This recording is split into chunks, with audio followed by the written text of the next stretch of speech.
If you live here, fun is your thing. If you live here, tough is your thing. Smart is your thing. Caring is your thing. If you live in Massachusetts, community is your thing. Since 1972, the Massachusetts State Lottery has provided over $25 billion to help cities and towns with the things they need most. If you live here, giving is your thing.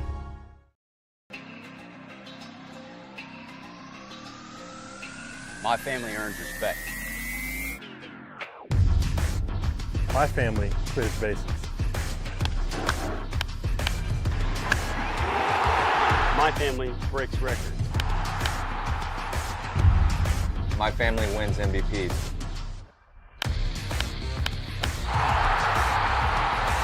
My family gives everything.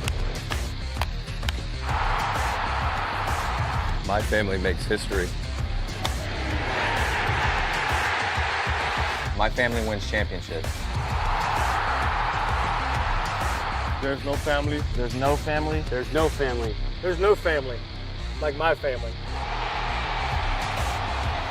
Join the fam. Join the fam. Join the fam.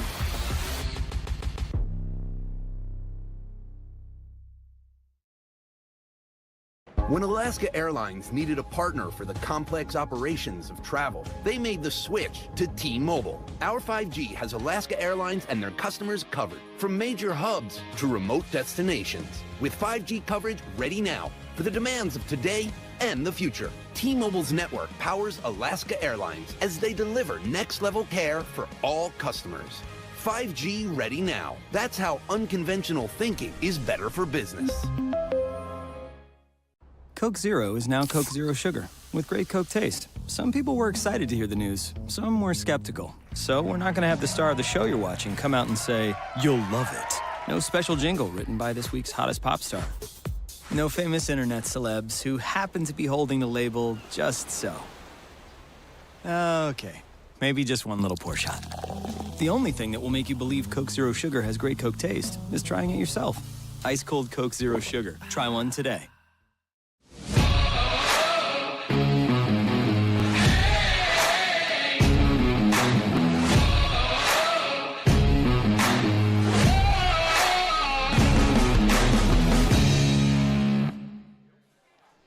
With fans starting to trickle into McKeon Park on this gorgeous Saturday on Cape Cod, they'll soon be treated to a clash between two Western Division foes as both teams look to claim a firm grasp on second place in the West, as the Bourne Braves come to Hyannis to take on the Harbor Hawks. Greetings, everybody, and welcome inside the Tim Elstrom Broadcast Center alongside Michael Kirsting, Mickey Doolittle. I'm Jacob Irons. Bria Losick, the fourth member of our team, will join us in a few minutes. But this game has huge implications for the remainder of the season right now. Second place could very well be decided here tonight in this situation. First, you look at Bourne, who had been in second place for a majority of the season, falls out. Hyannis takes advantage of it in that situation, and they really did a good job. You can take a look at the standings here in this spot of Hyannis has a one-game lead over Bourne in this situation, which is huge.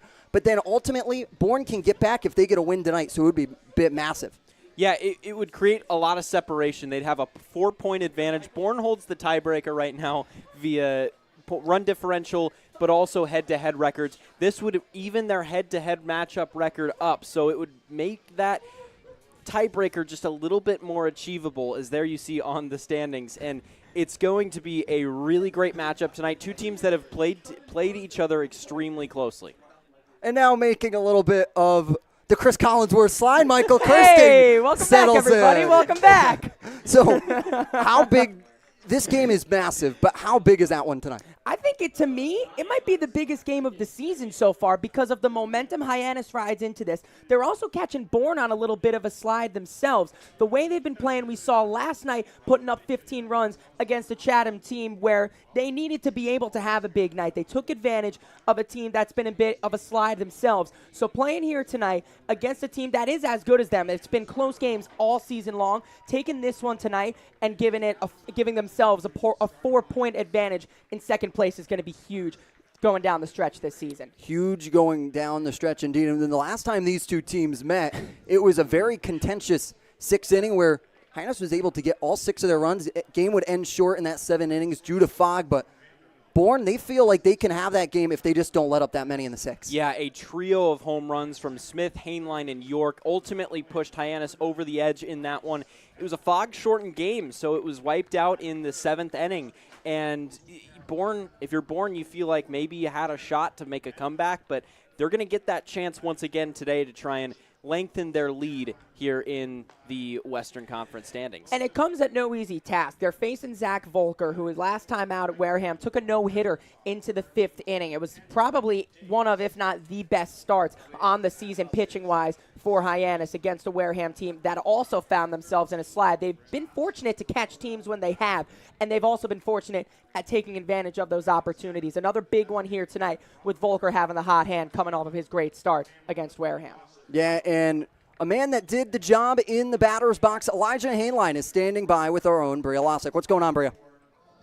From McKeon Park, I'm Bria Losick alongside Elijah Hainline, who has had some exciting news as of late, just committed to Oregon State. Elijah, why did you decide to go with the Beavers? I think just for me it was the best place where I could build a relationship with the coaches and then obviously some of the players I've known growing up and playing with them, and then just kind of staying in the Northwest and kind of keeping the ties there, and then also just the development piece. I think it's the best place that I could have picked for my my future and everything like that. And I mean, who doesn't want to go win? So.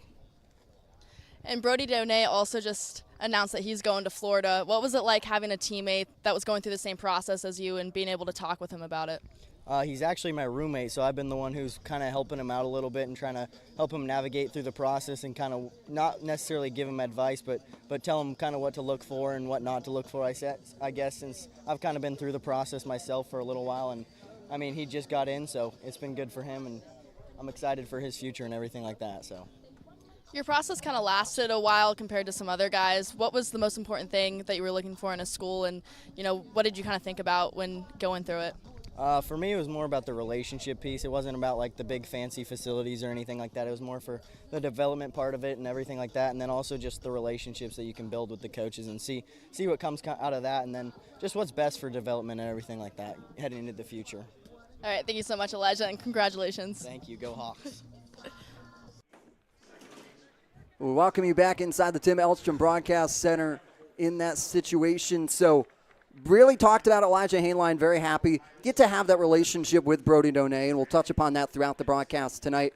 But really, he's going to come into this lineup, and they're going to need to have him do the same things that he did last time, is provide ample hitting for this team, because they're going to need to be out and be loud and quickly. Yeah, in the way this lineup was kind of looking for a little bit of a different look in the last couple of weeks. Just a couple of weeks ago, they were looking for contact hitters that were able to make a lot of contact and control the bat, not go for that home run swing every time. They had plenty of hitters that could hit for a ton of power, but just may have had too high of strikeout rates. So you saw a lot of hitters come in that had that bat control, and Hainline was one of them. And he's really helped balance this lineup out, and the results have been showing over the last couple of days. And now I think we'll be able to see him turn it on a little bit more, because this is a decision that really weighs on you mentally. Really big decision for a guy of Hainline's caliber. It's got programs on programs calling him.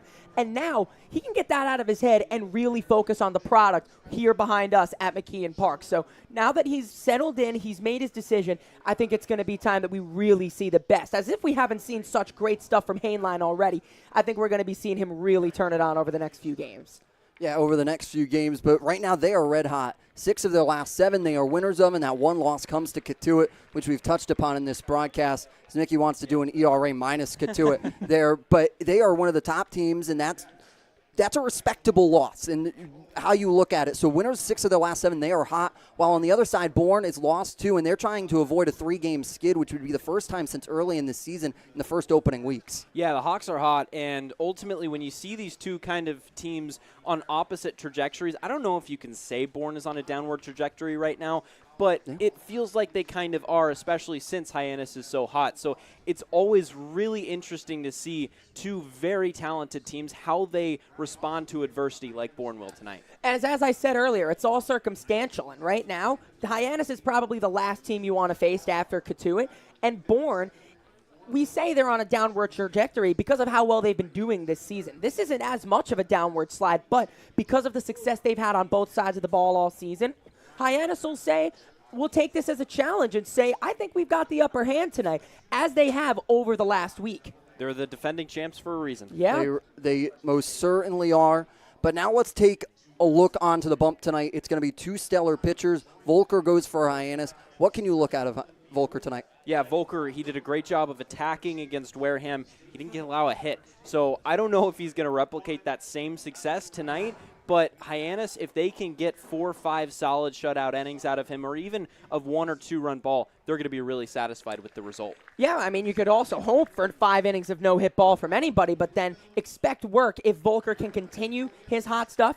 Don't worry, he's got the mega pen right behind him, too. All of the arms that they've been platooning out of the bullpen have just been absolutely stellar. They've been nails over the last 8-9 innings in relief. And we expect the same out of Volker. Now he's really found himself in a groove, as we talked about the 5 no-hit innings against Wareham. And to be able to bring that momentum into today, he's going to be more than happy to do so. Yeah, Ryan Fisher steps on the bump for Bourne in a big spot for them and trying to really find themselves a really strong start to keep them in that ballgame. Yeah, and the key against this Hyannis lineup is striking guys out. If he can get 5 or 6 strikeouts over the first 3 or 4 innings, he's going to have a lot of success because Hyannis, as much as they can hit for power and gap-to-gap kind of power, they strike out a good amount. Now, with Kelly coming back into the fold, hitting in the 5 spot, we'll talk about the lineup in just a little bit. I love the 3-4-5 punch of Smith, York, and Kelly. Those guys have been their 3 hottest hitters. And to be able to go up against a guy in Fisher who has been respectable this season, he's going to have a really, really tough time. It's going to be interesting to see how he navigates. You look at 2 of the hottest hitters in Derek Bender for Bourne and Cam Smith. There's going to be some loud outs there tonight, and it's going to be exciting to watch. If you want to see really strong contact, this is the game for you guys. Yeah, Bender's been phenomenal this year. Probably the number 2 candidate for the MVP, for the league MVP, behind Hunter Hines. And Hunter Hines has been, we don't even need to mention how great of a year he has. But Derek Bender in any other year would be a front runner for MVP. He's been phenomenal. He's hitting for a ton of power. But in addition to that, he's been getting on base. I mean, and that's the key here, and that's what Volker is going to be looking to do. He sometimes does pitch to contact, but it's all situational for him. But you're not going to want to pitch to contact against a guy like Bender because when he puts the bat on the ball, he can get it for extra bases and even send it out of the yard. So, as you guys said, loud outs here tonight. Nicky Doolittle caught up with Drew Earhart for the Dugout Show. Back with you here on the pregame show and the Dugout Show. I'm here with Coach Drew Earhart. And Drew, you guys have put together quite the winning streak in the last couple of days. It's 6 of your last 7. What have guys like Zach York, the additions to the lineup like those guys, meant to you guys, maybe balancing out that lineup a little bit? It's been really, really good for us. I mean, not even just on the field, but off the field as well. I mean, these guys have been bringing a lot of personality to the table, really helping the team really glue together. So I think it's really bringing us really a lot closer together as a team, and it's showing out there on the field today. Yeah, and what can you guys say about the pitching that has been really, really good over the last couple of days? Man, I think the pitchers have done a really, really great job, especially the new guys that have come in. We've had a couple guys, as soon as they step foot here, we throw a jersey on them and throw them out there into the fire, which isn't an easy thing to do, but they stepped up and they've done a great job for us. Yeah, and you guys put up a crooked number against Chatham last night, 15 runs on only 13 hits, but that felt like something that might have been missing a little bit. Yes, you scored 9 a couple of days ago, but getting those last couple of innings off, kind of letting it loose, have fun, what did that mean to this team? I think it's huge. I think it shows our offense that we really are capable of doing whatever we want in this league. It's tough to hit up here. I know that from experience, but these guys have been really working their butts off, really working hard in the cage, on the field, and it's starting to show. They're having really good at-bats, taking the bad pitchers and swinging at the good ones, taking advantage of missed opportunities by the other team's defense. They seem to be clicking right now. Coach, thank you so much. And the pregame show between Hyannis and Bourne rolls on after this.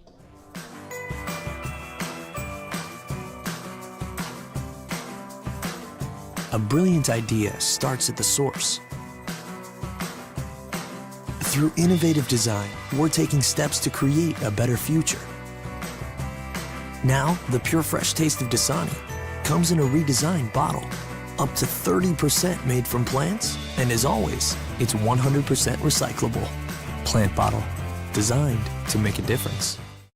This BBB seal is a badge of honor. It's a sign that this is a business you can trust.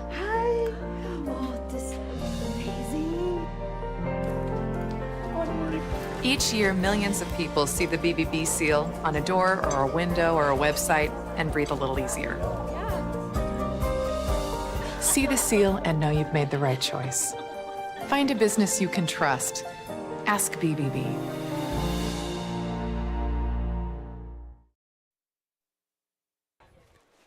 Welcome you back to McKeon Park. Beautiful day, 75 and cloudy after a lot of rain has pelted the New England area and Cape Cod. They are ready to play baseball.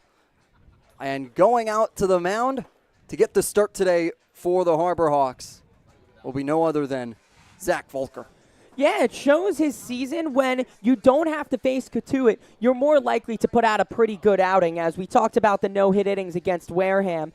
That was his first time in his fourth start this season. His first two against Katuitt. Stood his ground pretty well against Katuitt his first time, as we see his stats on the season. But the reason that ERA is a little further up is because of his 5 earned runs that go to his ticker in an 8-0 loss against Katuitt. So he's back out for his fourth start of the season. He's looked really good outside of the one blow-up loss to Katuitt. As you see his line against Wareham, nearly blemish-free aside from the one walk. So Volker back out. He has had some momentum. We know that he's capable of doing it against Katuitt. Went 3 1/3 and then gave him 5 innings, as we talked about, against Wareham. So you're going to be looking for a solid between 3 and 5 innings, as we always talk about. If he can get you that 5th inning, it could be an elusive one, but despite it, he has the chops to do it. And if he gives us anything like the last time out against Wareham, Hyannis should be set up to win this ball game. Bourne will send Jonathan Vastine to lead things off for the Braves tonight in a lineup that is really strong, and they've just been struggling to get it through in the last couple. Yeah, Vastine from Vanderbilt, and this lineup is going to try to get on Volker early. It's Bryce Eblin, the third baseman from Alabama, hitting second, and then the aforementioned Derek Bender playing first base and hitting third. He has been first in a lot of the statistical categories this year, including batting average. He's from Coastal Carolina and hits third. And it's going to be Caden Bodine, the catcher, also out of Coastal Carolina, hitting cleanup. Kendall Diggs, the right fielder, out of Arkansas, hits fifth. And then Josh Kuroda-Grauer, he was 3 for 4 versus Hyannis this year. He's from Rutgers. And then Cameron Foster, 2 for 3 last time out against Hyannis, hitting 7th. Pete Shufreda playing left and hitting 8th. And Gage Harrelson playing center and rounding out the lineup. He's from Texas Tech. Tone throws down, and Vastine will settle into the box for Cape Cod Saturday evening baseball. I'm excited for this one, guys. This is one of the bigger games we've had this year. Yeah, I said it earlier, circumstantially, that the way Hyannis are playing, the way this position they found themselves in, this might be their biggest game of the season to get a 2-game buffer over a Bourne team that can heat up at any moment. So this is going to be a good one, guys. Volker settles and delivers a liner right off, back up his glove, coming off Philby Hainline. It won't be in time. Vastine will work a single, but this is a defense that's already tested early today for the Hyannis Harbor Hawks. Yeah, outfield right to left to right, will be Mitchell, Lipsy, and Earhart. Lipsy getting one of his first starts in center field this year. Infield left to right, Smith, Hainline, Snow, and Kelly, and then behind the plate for the second night in a row is Brody Donay. Yeah, I'm interested to see how Lipsy tracks that center field. All the center fielders we've seen this season have had really good range. Lipsy no different. Eblin shows bunt. Volker will field and fire to first to allow Vastine to move to second. One away here in this contest. Yeah, perfectly executed bunt up that third baseline. That's right where you want it, and make the pitcher, put some pressure on the pitcher to come down and field it. Now you have a runner in scoring position for one of the hottest hitters in the league and one of the best hitters in the league. It looked like Volker might have had a little time to go to second, but it was good on his part to go for a confident throw over to first just to get the shore out. Volker will take on Bender. He'll foul it away early. Bender's numbers are just where you think they would be in the top 10 of the league. A really strong batter that continues to find a way to be an impact for the Bourne Braves when he is needed. He takes a ball low, 1-1. Yeah, a guy that is so versatile in how he can beat you offensively. A guy that leads the league in batting average, but is also slugged for a ton of power. He's also 4th in the league in stolen bases right now with 10. 1-1 fouled back into the netting, moving it to a 1-2 count. And Volker, after that last start, he was able to catch up with him. And he said the key to his success was that he was able to use all 5 of his pitches. We'll see how good all 5 of them still early in this contest and whether they're up to the same momentum as they were against Wareham, as that one goes high, evening the count at 2 apiece. Yeah, and that was a good fastball right there. He uses that fastball more than any other pitch against righties and against lefties. He'll also mix in a slider and very occasionally a curveball and a changeup, and these numbers are from the collegiate season. 2-2 breaks away, loading the count full on Bender. There's that slider. He likes to use that a lot, especially in 2-strike counts. Try and get a guy to chase, especially righties. That ball is just diving away from you. Payoff delivery from Volker. Gets Bender swinging and missing at the fastball upstairs. Yeah, nicely done. That was the second fastball in that same location of the at-bat. Bender was able to lay off the first one, but Volker comes right back to it on a 3-2 pitch and locates it perfectly again to get one of the more dangerous hitters in this lineup. As we've talked about, the eyes always eat first on those high pitches, and clearly Bender was starving there, but no food for him. Tried to go up where the cookie jar is. Volker's able to keep it up a little higher. It's a strike dropping in to Caden Bodine, the catcher in the cleanup spot.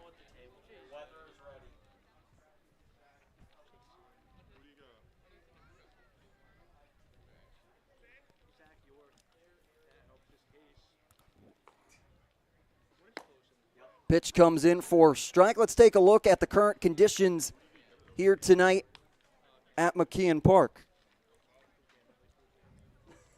Yeah, so it's 78 degrees and partly cloudy. We got some rain at some parts on the Cape today, but that's gone away so far. 14-mile-an-hour wind, although it feels like it's died down in the last couple of minutes. It was blowing from right to left.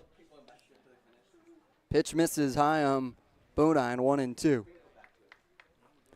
Yeah, Bodine was the first of the 4 batters this inning to take the first pitch. All other 3 of them were hacking, and you could see why as Volker quickly jumped out to an 0-2 count. So that's something in the scouting report that they were seeing.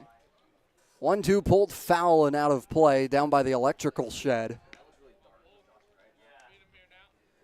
When you see guys, and a lot of them, swinging at earlier pitches in the count, it means that they're maybe seeing fastballs or they saw something else in the scouting report that they know that a certain pitch is coming. And because Bodine not swinging at that, that's the punishment that Volker gives, is setting him back in the count. 1-2, Bodine fouls it away again. And there you saw in that full field camera that Haimline is playing a couple of steps to his left, playing Bodine to pole, the right side of the infield. Snow touching the grass at the second base position as well. 1-2. Blooper that will drop in front of Lipsy in center field. They'll wave Vastine around. Lipsy's throw will be cut off by Kelly. The Braves strike first, getting Vastine around. Yeah, good piece of hitting. Just dumped that one into center field to give Bourne a 1-0 lead. And there you saw the wheels from Vastine. The reason he's in that leadoff spot is that he has a ton of speed, and he came flying around third. Felt like he was halfway home before Lipsy even fielded that one. Kendall Diggs, the right fielder, now settles into the box with Bodine at first.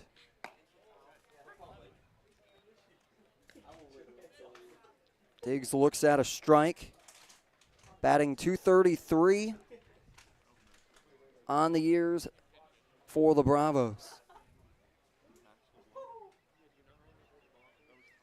0-1 delivery, down low between the legs of Donay. Advancing will be Bodine. to move himself into scoring position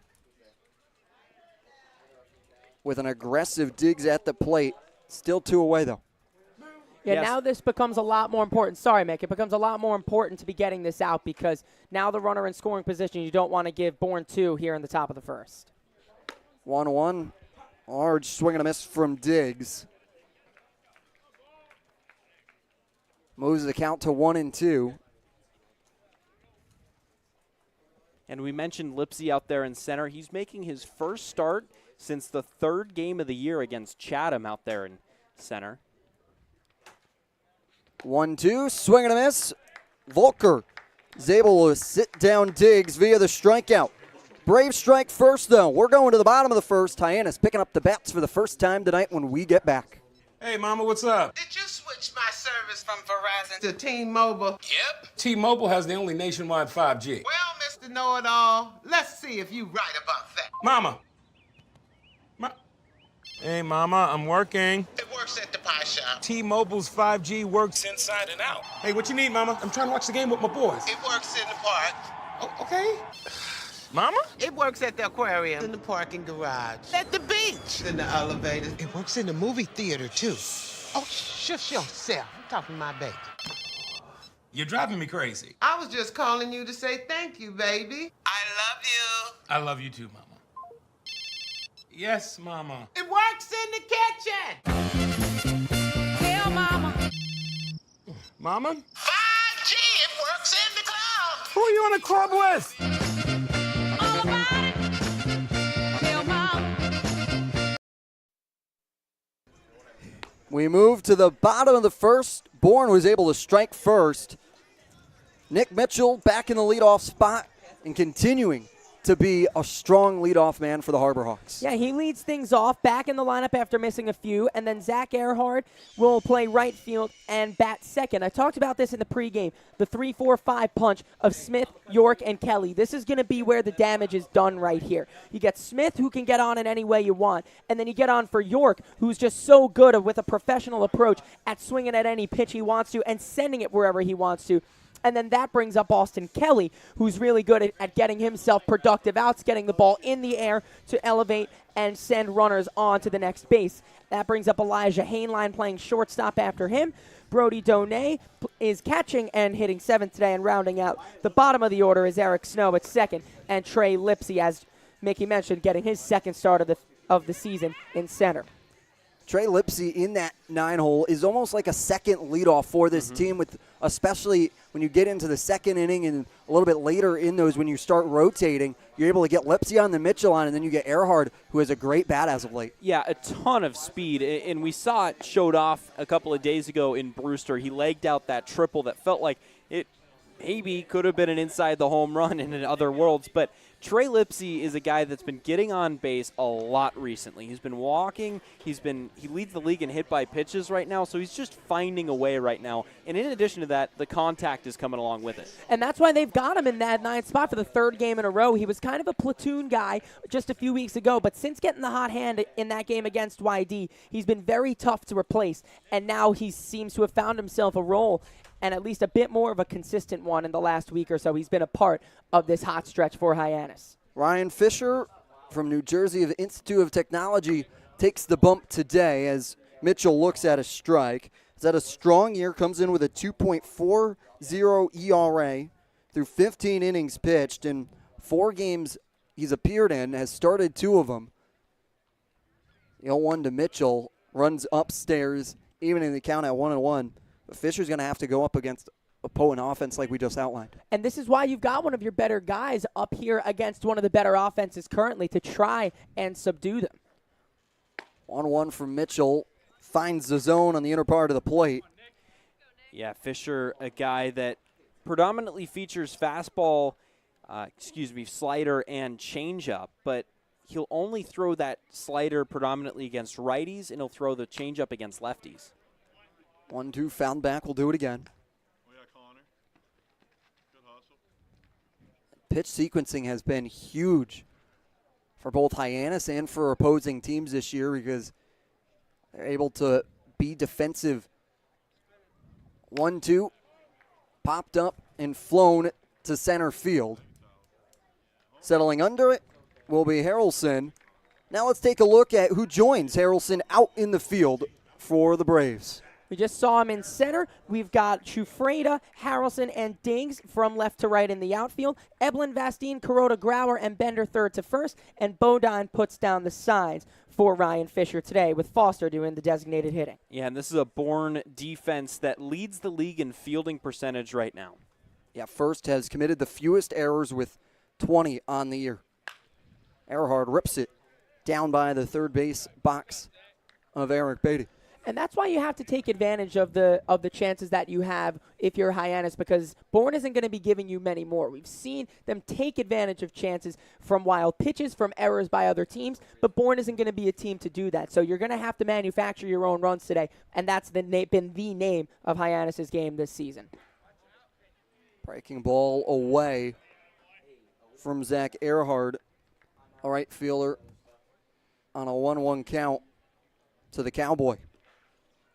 Earhart been making some adjustments to his swing, like we mentioned yesterday, but he's basically shortened up his step, his stride, and his hands. When you load your swing, you want those hands to be a little bit higher. You don't want to move them from out in front of you back up.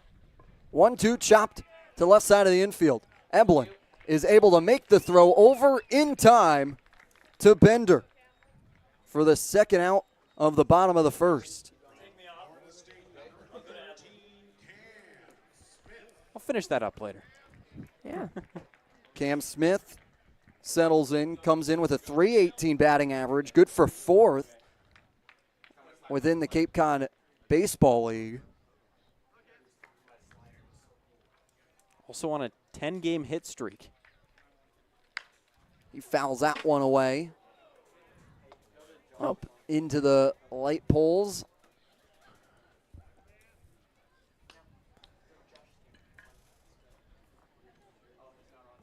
Hyannis in their two-out magic this year has been big. They've come through multiple times, creating scoring opportunities late in innings. And a lot of it has been the middle of the order and the top of the order. And that's that 3-4 punch that you're talking about there, Mickey. Over the last 7 games, you look at York, who follows in behind him. 458 between the two of them, 9 RBIs and 7 walks. That is a lot of a massive contribution. That one's flown into right field, dropping against the wall. Smith rounding first. He'll come up standing. And Cam Smith just emphasizing what the graphic says in a big 3-4 punch with 2 away. And that's the name of this game. Yeah, they come up with 2 outs in this situation, but that's going to give Hyannis the opportunity and their best one to be scoring a run here, because Smith has sneaky speed and he gets himself on in so many different ways, serving that down the right field line, and now brings up Zach York, who can do just about anything with the bat in his hand. York batting .440 coming into tonight's ball game. He looks at a ball away. There you see that shot down the right field line once again. That exit velocity was very, very high. It was scorched. And Cam Smith, a guy that can use all fields. He's not just a pull hitter. 1-0, sneaking it through the gap and dropping it in front of Diggs. They'll wheel Smith around. Diggs will make the throw to the plate. It's cut off by Bender. We're back tied at 1. How good is our production team? They speak it right into existence. The 3-4 punch of Smith and York, showing how potent they are all season long since York has come. Exactly showing the reason why they are in those 2 roles. Smith, the on-base machine, and then York, the on-base machine and the hit machine himself, using the sneaky speed of Cam Smith. Really, really great work once again from Zach York to bring us back level. Great response. Austin Kelly looks at a pitch there.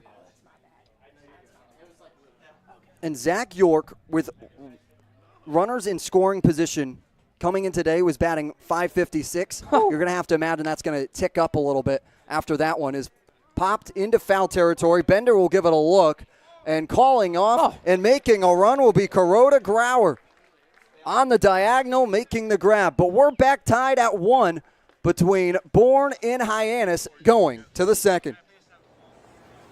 Diet Coke? Were you my mom? You should be so lucky, because you know what moms do? Well, I suppose we should start with the whole giving you life thing. It seems like that should be enough. No? Okay. What about her ability to send shockwaves through the neighborhood without saying a word? Or whip up a ridiculous handmade costume that you forgot to tell her about. Not to make you happy, but because she had a reputation to uphold. She invented rideshare, called it carpool, and did it for free. She didn't need those dating apps either. You copied her jeans, her spin, her shoes, her scrunchie, and whether you realize it or not, her music. Why not? Oh, and she can win any argument in 4 words. Because I said so. Everything you're trying to do, she's already done it, did it better, and she did it with a Diet Coke in her hand. So, drink what your mama gave you.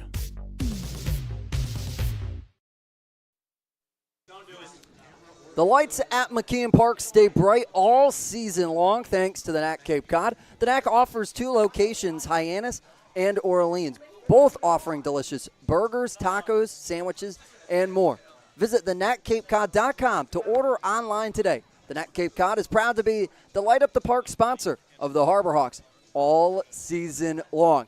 Back tied at 1 between both teams. A new game really can push that one aside because it's almost like 0-0 with both teams already having 1 in their pockets. Yeah, you can almost use that first inning as a wash. And for Zach Volker, who gave up that first run in the first inning, you can kind of just reset a little bit. Yes, you went out there early, gave up a little bit, but you come back out in the second. You're in the same position as you were coming into the first, and you can buckle down a little bit and focus in. And that's a credit to the offense. How many times have we seen them respond this year? And this time, it's a rapid response. That is what you love seeing out of your offense, setting up your pitcher and just putting him back to 0. And now it's as if nothing happened, and Zach Volker, now out of that first inning, who has his release point, can work just as he did from the start of the game. So leading it off is Josh Kuroda-Grauer, who in his 1 game against Hyannis this year is 3 for 4 out of Rutgers University. A returner for the Braves. It was part of their championship run last year. As that one's a strike on the outer part of the plate.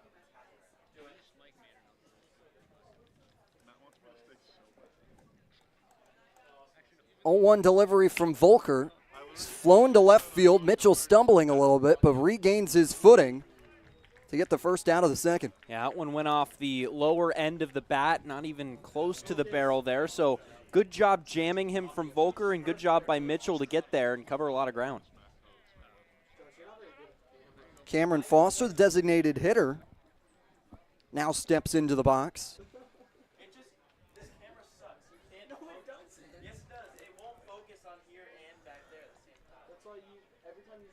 Volker trying to work a response after allowing 1 in the top of the first as 76-mile-an-hour breaking ball misses in for a strike.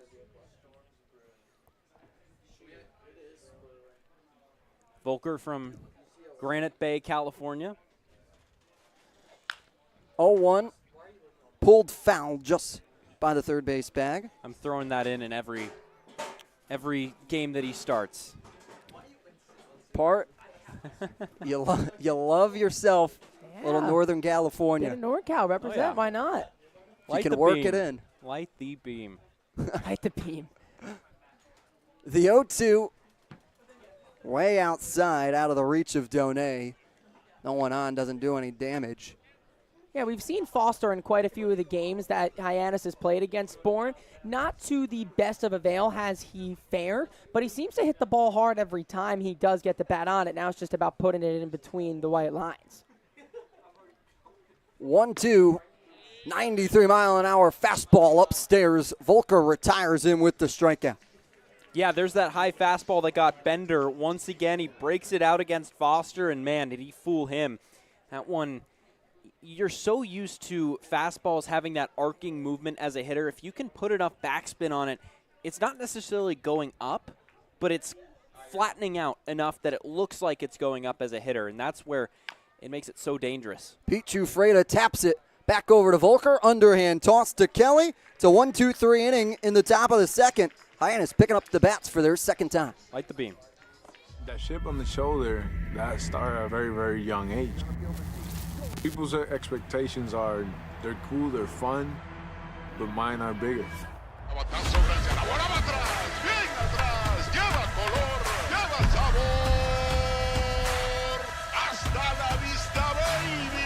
When you play in New York, they want to see winners. It doesn't matter if it's a Monday or a Friday or a Saturday. You got to come with it, or those fans will let you know. Pick one thing from me, pick one other thing from another player, make it your own, you turn to who you want to be. What motivates me is the unknown. You know, how good can I be? You get away from the lights, you get away from the camera. Mientras más presente yo esté en la caja de batería, más éxito tengo.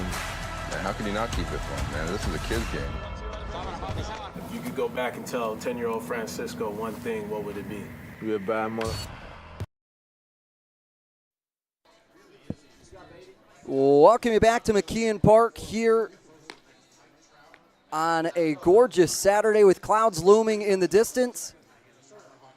Eric Beatty in his second season for the team leading his way.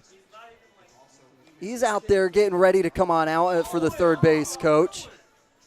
But he was reminded himself of last year in this similar situation because it was the same dogfight between Katuitt, Hyannis, and Bourne throughout the most of the year last year. And as of right now, Katuitt's taken a little bit of a lead, very much of a strong lead coming into this one, but still in the same dogfight right now with Bourne. Yeah, Coach Beatty has seen a lot in this league, but he's seeing the same thing 2 years in a row as a manager, and that's Katuitt, Bourne, and Hyannis at the top of the West.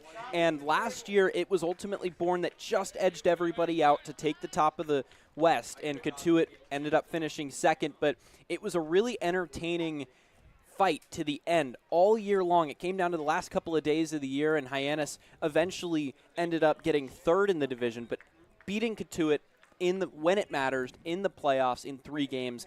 That was a lot of fun for Harbor Hawks fans. And in 2 years, that builds experience and it builds character if you're Eric Beatty. 1-0 popped up into shallow right center field. Kuroda Grauer stepping back and makes the grab for the first out of the bottom of the second. Yeah, and last year in the Cape, it just felt like a resurgent year for Hyannis because it was. And this was the largest single-season turnaround for a team in Cape Cod League history, going from 9 wins to 20-plus wins. Just unheard of. Unbelievable job by this organization who saw a lot of turnover, especially in the front office, brought in some newer guys, some fresh faces, and look at the job that they have done, building this team into contenders, really. 0-1 to Donay. Settles in for strike. Donay had himself a game yesterday, 2 home runs, one being a grand slam, bringing in 6 RBIs. The 0-2 to Donay outside into the other box, 1-2. You know what he added to that? A hit by pitch, because that's everything Hyannis does. Hyannis leading the league in hit by pitches with 42. Hit bombs and get hit. 1-2 chopper. Eblin under, throwing over, and gets it in time for the 5-3 putout.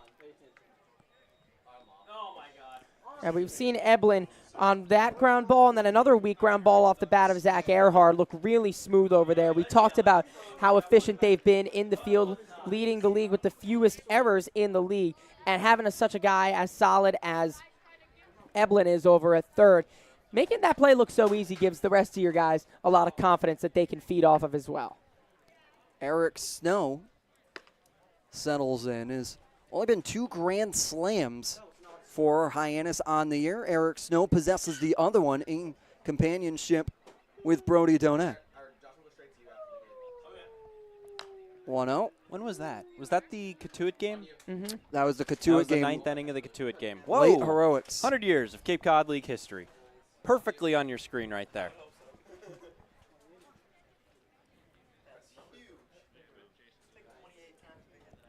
Snow attends the University of South Florida, and the AAC, they've picked up a multitude of new members and the entire restructuring of conferences and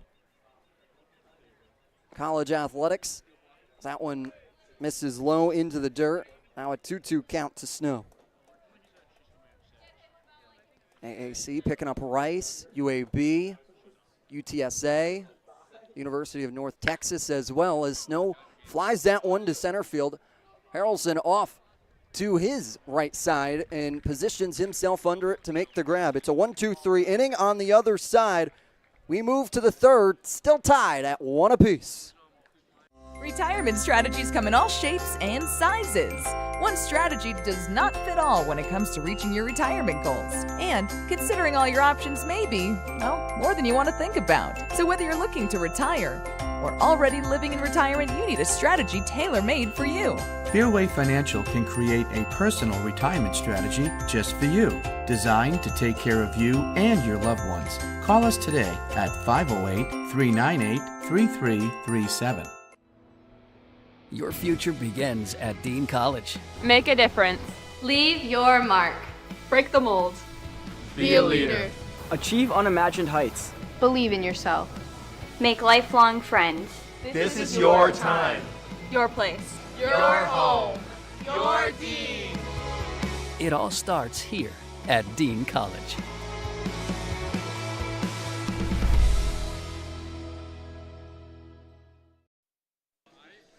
Bourne and Hyannis tied at 1, and like we touched upon in the pregame, Mickey Doolittle, there's a lot of implications here tonight in the standings. Yeah, first we're going to go through the East just real quickly where less of the intrigue is. YD tops it off, and they've been pulling away from Harwich right now. Orleans, Brewster, and Chatham round out the East. But in the West, this is where it really gets interesting. Catuit, of course, paces it with 42 points. Hyannis, having won 6 of their last 7, now sit in second place above Bourne, who sat in second place for the majority of the last couple of weeks. And they lead them by 2 points right now. And Falmouth continues their hot stretch, moving up into 4th place, switching places with Wareham, who now trails Falmouth all of a sudden by 6 points. That's kind of a crazy how quickly those two flipped. But Hyannis and Bourne, again, within 2 points of each other, the winner of this game will have possession of second place in the West. Yeah, and on run differential, both Hyannis on points and Bourne on run differential would both be in first ahead of YD. So it goes really to show you how strong this West division is. YD with 31 points, Bourne with 33 right now. Or excuse me, Hyannis with 33, Bourne with 31 as well. Holker's first pitch to Harrelson is in the dirt for ball 1.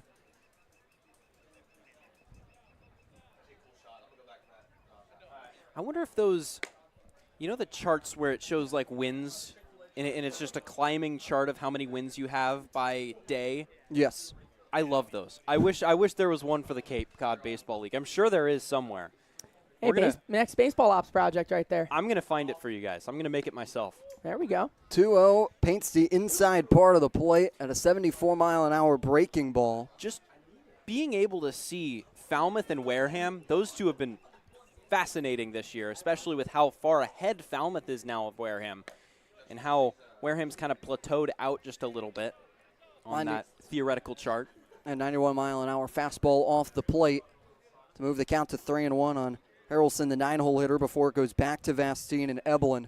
But Catuit would just be going at a 45-degree angle. They would just be skyrocketing, indeed. 3-1 delivery inside.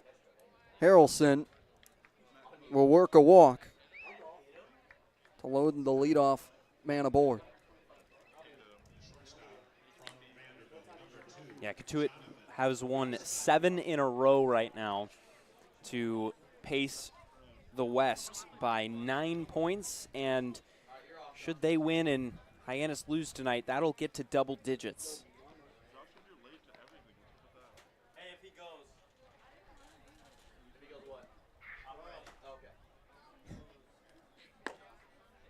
Pitch upstairs to Vastine, who had a single in the first and was able to come around and score, that being the one Bourne Braves run so far today.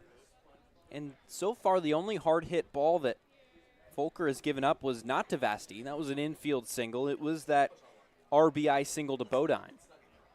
1-0, 72-mile-an-hour breaking ball off the plate.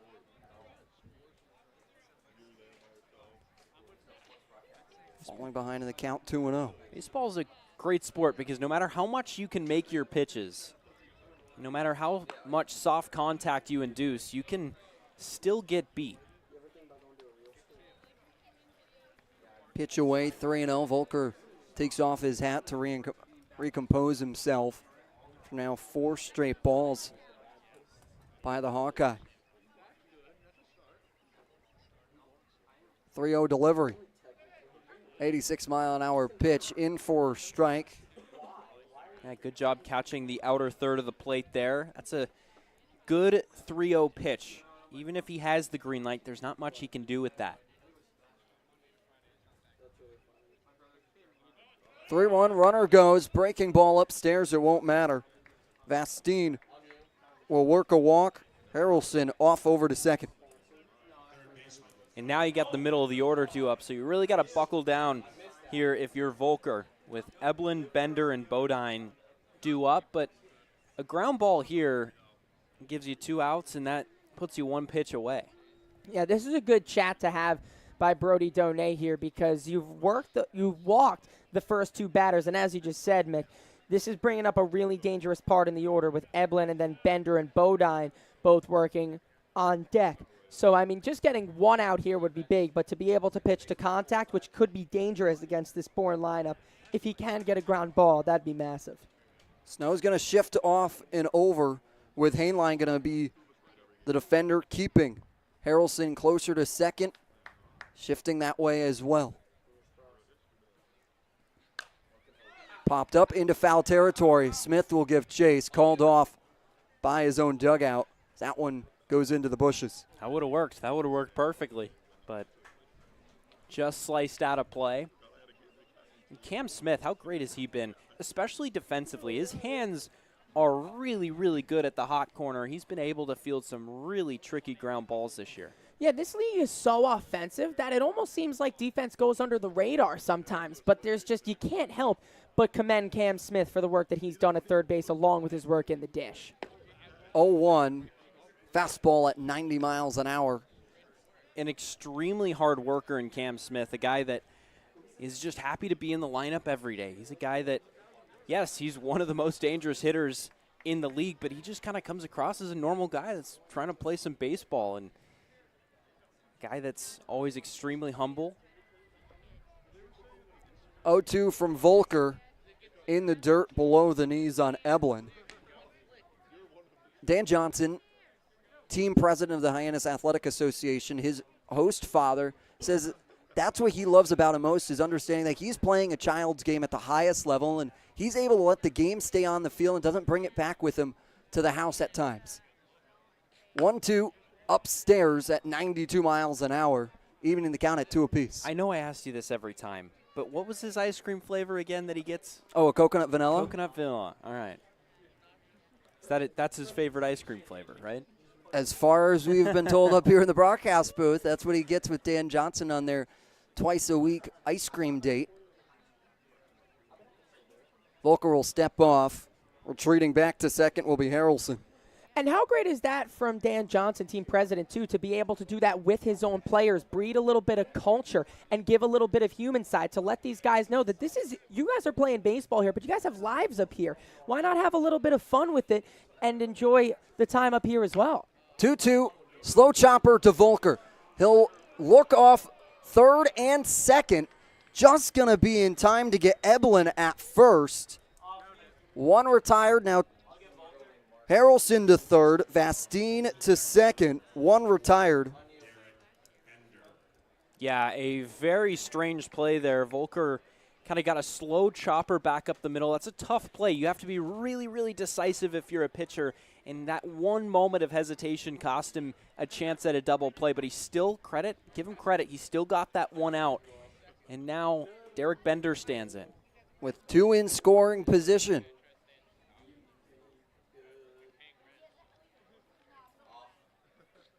Volker deals inside. Donay Doesn't find it quickly, but it doesn't trickle all that far. Stays within the home plate circle.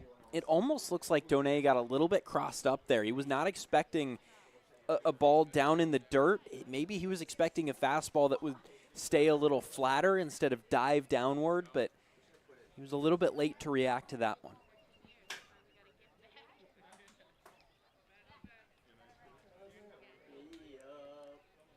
(1-0) upstairs, pushing Bender off the plate. Yeah, and you got that open base over at first base. That would set up a force out at any base here, including home plate, and get rid of one of the most dangerous hitters in the league. 2-0. Breaking ball at 70 miles an hour that can't cut back quick enough. Yeah, and those are one of those. Yeah, they're going to give him the free pass here. This is probably a smart move from the dugout, but on that previous pitch, those looked like one of those where it was Donay was set up outside and then he had to come back inside to get it. If he was set up inside, he might have been able to get that call. Yeah, that's what comes with the art of catching now. It is such an art to be able to play that position, and he may have just missed out on a strike there. Now a ground ball could end this inning depending on which base they go to. Double play is an open possibility. You have to go by Caden Bodine, who singled to bring in Vastine in the first. He goes around on the first pitch. Take a look at the umpires here today, as it's Matt Kane behind home plate, Jeffrey Mertzel at third base, and Joe Gravina at first base. The trio making the calls tonight on this Saturday. That's not the same Matt Kane that threw the perfect game for the San Francisco Giants. It is not. No. 1-1 count. Unfortunately. I wonder what he's up to now. Do you know? Being the Giants fan you are? Retired. Retired life, that's it. 1-1 with bases loaded. Fouled back into the netting. Yeah, went off speed on that 1-1 pitch. Didn't get the call as Donovan wins Donovan wins the race to the ball behind home plate, but he didn't get the call on that off-speed pitch. Comes back with a nice fastball. Gets ahead in the count, 1-2, and now you got a lot of options open here if you're Volker.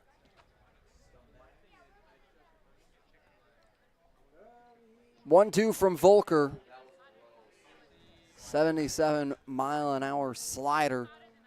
I couldn't get Bodine to come around, evening the count at 2 apiece. Perfect back foot slider.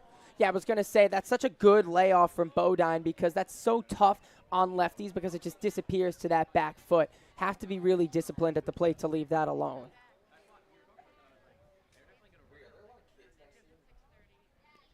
(2-2). Upstairs, full count. Yeah, now you got to challenge him. In his only other 3-2 count today, he threw that high fastball to Bender and got him to swing and miss. Full count, grounder, up to Hainline. He'll step on second, fires in time to work the double play to leave the bases loaded. Volker works out of the jam. We're going to the bottom of the third, still tied at 1 with Bria Losick talking about someone who came to talk to the team to keep the momentum rolling. Thanks, guys. The Hawks had a special guest before the game to talk to them, a Cape League alumni, and not only Cape League, but a Hyannis Mets alumni in the late 80s. That was Ronnie Perry from Holy Cross, and he just had a lot of advice for the guys. He gathered them all together before the game and said, you know, this was the first time playing with the Harbor Hawks that he experienced being able to play with guys that were all like-minded. They all wanted to go to the draft. They all had bigger aspirations besides just college baseball, going farther, and he said, just don't take that for granted at all. Enjoy being around people that are also having the same goals as you and that you can learn from as well. He said that most of the adjustments that he made, whether it be batting or in the field, were made here in Hyannis that helped him eventually play in the league for a couple of years. So he just provided the guys with a lot of hope in that pregame talk, and so far it's working out pretty well for him. Tied 1-1 in the bottom of the third. All right, back to you guys. Thank you, Bria. Just the motivation that Ronnie Perry able to give to this team. Is able to give it to him there indeed. Came out firing, gets a big play there to keep that momentum high. And that just goes to show you the lasting impact Kate can have, not just on your baseball life, but your personal life as well. Yeah, we talk about how it's been 100 years of the great history of this league, and to be able to keep it within the program and within the team, to get some words of knowledge from past generations that carry on to the stars of tomorrow is just so wonderful, and great work by the team and the front office to be able to bring him in. Dog-friendly park McKeon Park is, so bring your furry friends with you as they make the trip here, looking for a West Division class, looking to decide who takes home second place tonight. Yeah, like we said, a big matchup. Volker's been doing a great job. He did a great job of working out of that half inning, able to turn that double play, get that double play, induce it from Bodine, who hit that ball particularly hard over to Hainline at short, but it's what ultimately allowed him to turn it. That's a huge, huge play early in this game, and that's a play that's going to inject some energy into the dugout. You see that as an offense, and you want to go help your pitcher out and reward him for his hard work of keeping this game tied at 1 after working into a sticky situation and doing such a good job to execute the pitches to work himself out of it. Lipsy flies it foul and out of play. Trying to keep this momentum going as Lipsy's able to keep the momentum in good times rolling. Dropping it in front of Harrelson as he's on with a single. Yeah, he's been seeing the ball like a beach ball right now. He has been working pitchers' counts a lot. He's been drawing walks. And in addition to that, he's been hitting the ball a lot harder as well. Trey Lipsy comes in batting .409 the last 10 games. Yeah, and he adds 5 RBIs to that total, but bunt shown from Mitchell. Slow grounder up over to Fisher. Misplays it. Had a bobble. And with Mitchell's speed, he watches him go by Bender at first base. 2 on now. So that's a play. Now here's a chance for Hyannis. That's whether or not it goes down in the book as an error, it is to me because it's a bunt back to Fisher. That's a play he thinks in his mind he's going to have to make. That allows 2 speedy runners on and the first 2 runners of the inning on in Lipsy and now Mitchell, bringing up a really hot part of the order. This is a big chance here for Hyannis to jump on some runs because you don't see Bourne make those mistakes all that often. Bastine, this shortstop, had come to talk to Fisher in that situation, maybe to try and work something with Lipsy at second base. Bunt shown again. Earhart pulls back.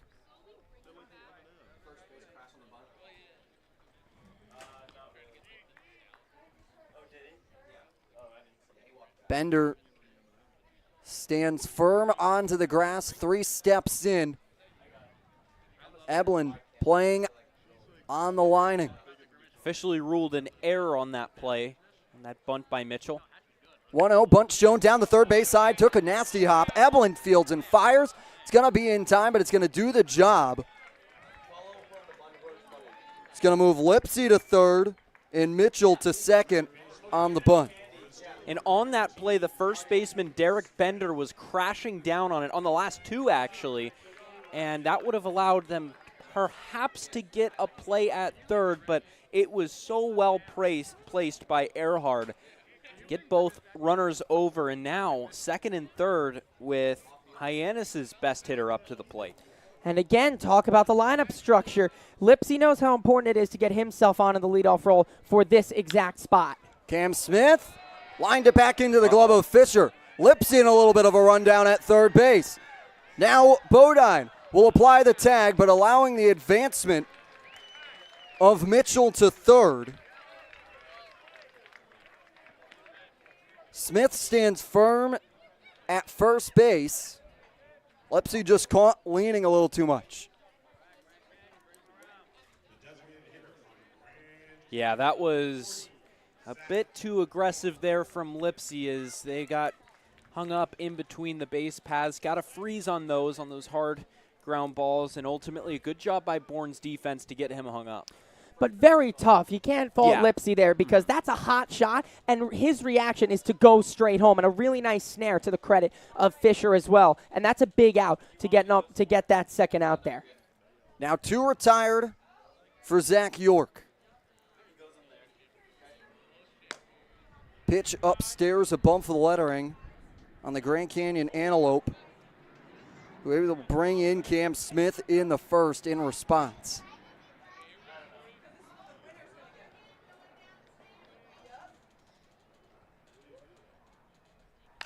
(1-0) to York, fouled away, up over by the grandstands. Fouls it even further into the bushes. Yeah, York was able to find some 2-out magic in his previous at-bat back in the first, singling in Cam Smith. Can he do it again?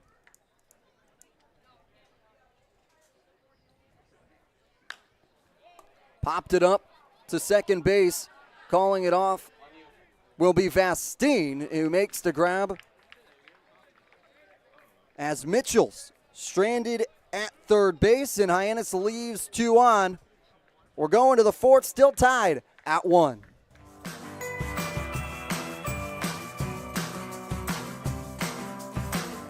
A brilliant idea starts at the source.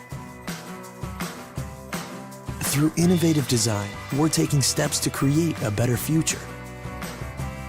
Now, the pure fresh taste of Dasani comes in a redesigned bottle, up to 30% made from plants, and as always, it's 100% recyclable. Plant bottle, designed to make a difference. This BBB seal is a badge of honor. It's a sign that this is a business you can trust.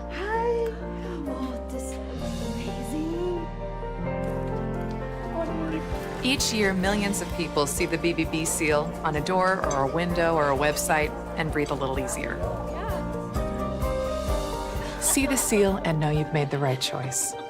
Find a business you can trust. Ask BBB.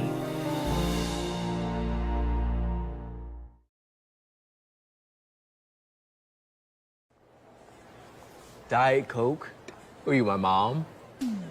You should be so lucky. Because you know what moms do? Well, I suppose we should start with the whole giving you life thing. It seems like that should be enough. No? Okay. What about her ability to send shockwaves through the neighborhood without saying a word? Or whip up a ridiculous handmade costume that you forgot to tell her about. Not to make you happy, but because she had a reputation to uphold. She invented rideshare, called it carpool, and did it for free. She didn't need those dating apps either. You copied her jeans, her spin, her shoes, her scrunchie, and whether you realize it or not, her music. Why not? Oh, and she can win any argument in 4 words. Because I said so. Everything you're trying to do, she's already done it, did it better, and she did it with a Diet Coke in her hand. So, drink what your mama gave you. Welcome you back to McKeon Park as Zach Volker settles in on the bump for a 4th inning of work as he looks to try and get out of the inning with Kendall Diggs. But now joining us up in the broadcast booth, Jamie Arnold and Darren Horn, 2 of the great individuals on the pitching staff for the Harbor Hawks. Guys, you're a joint package, had to come and do it together. Oh, yeah, without a doubt. I'm excited to be up here. 2-0, 1-0 down in the dirt, 2-0 on Diggs. So you guys are excited. When I asked, you guys were emphatic that you had to be together. Yes. You guys a dual package out there as well? 100%, 100%. We like working together with pitching, so we decided we're going to work together up here. You're going to work together in the broadcast booth. Oh, yeah.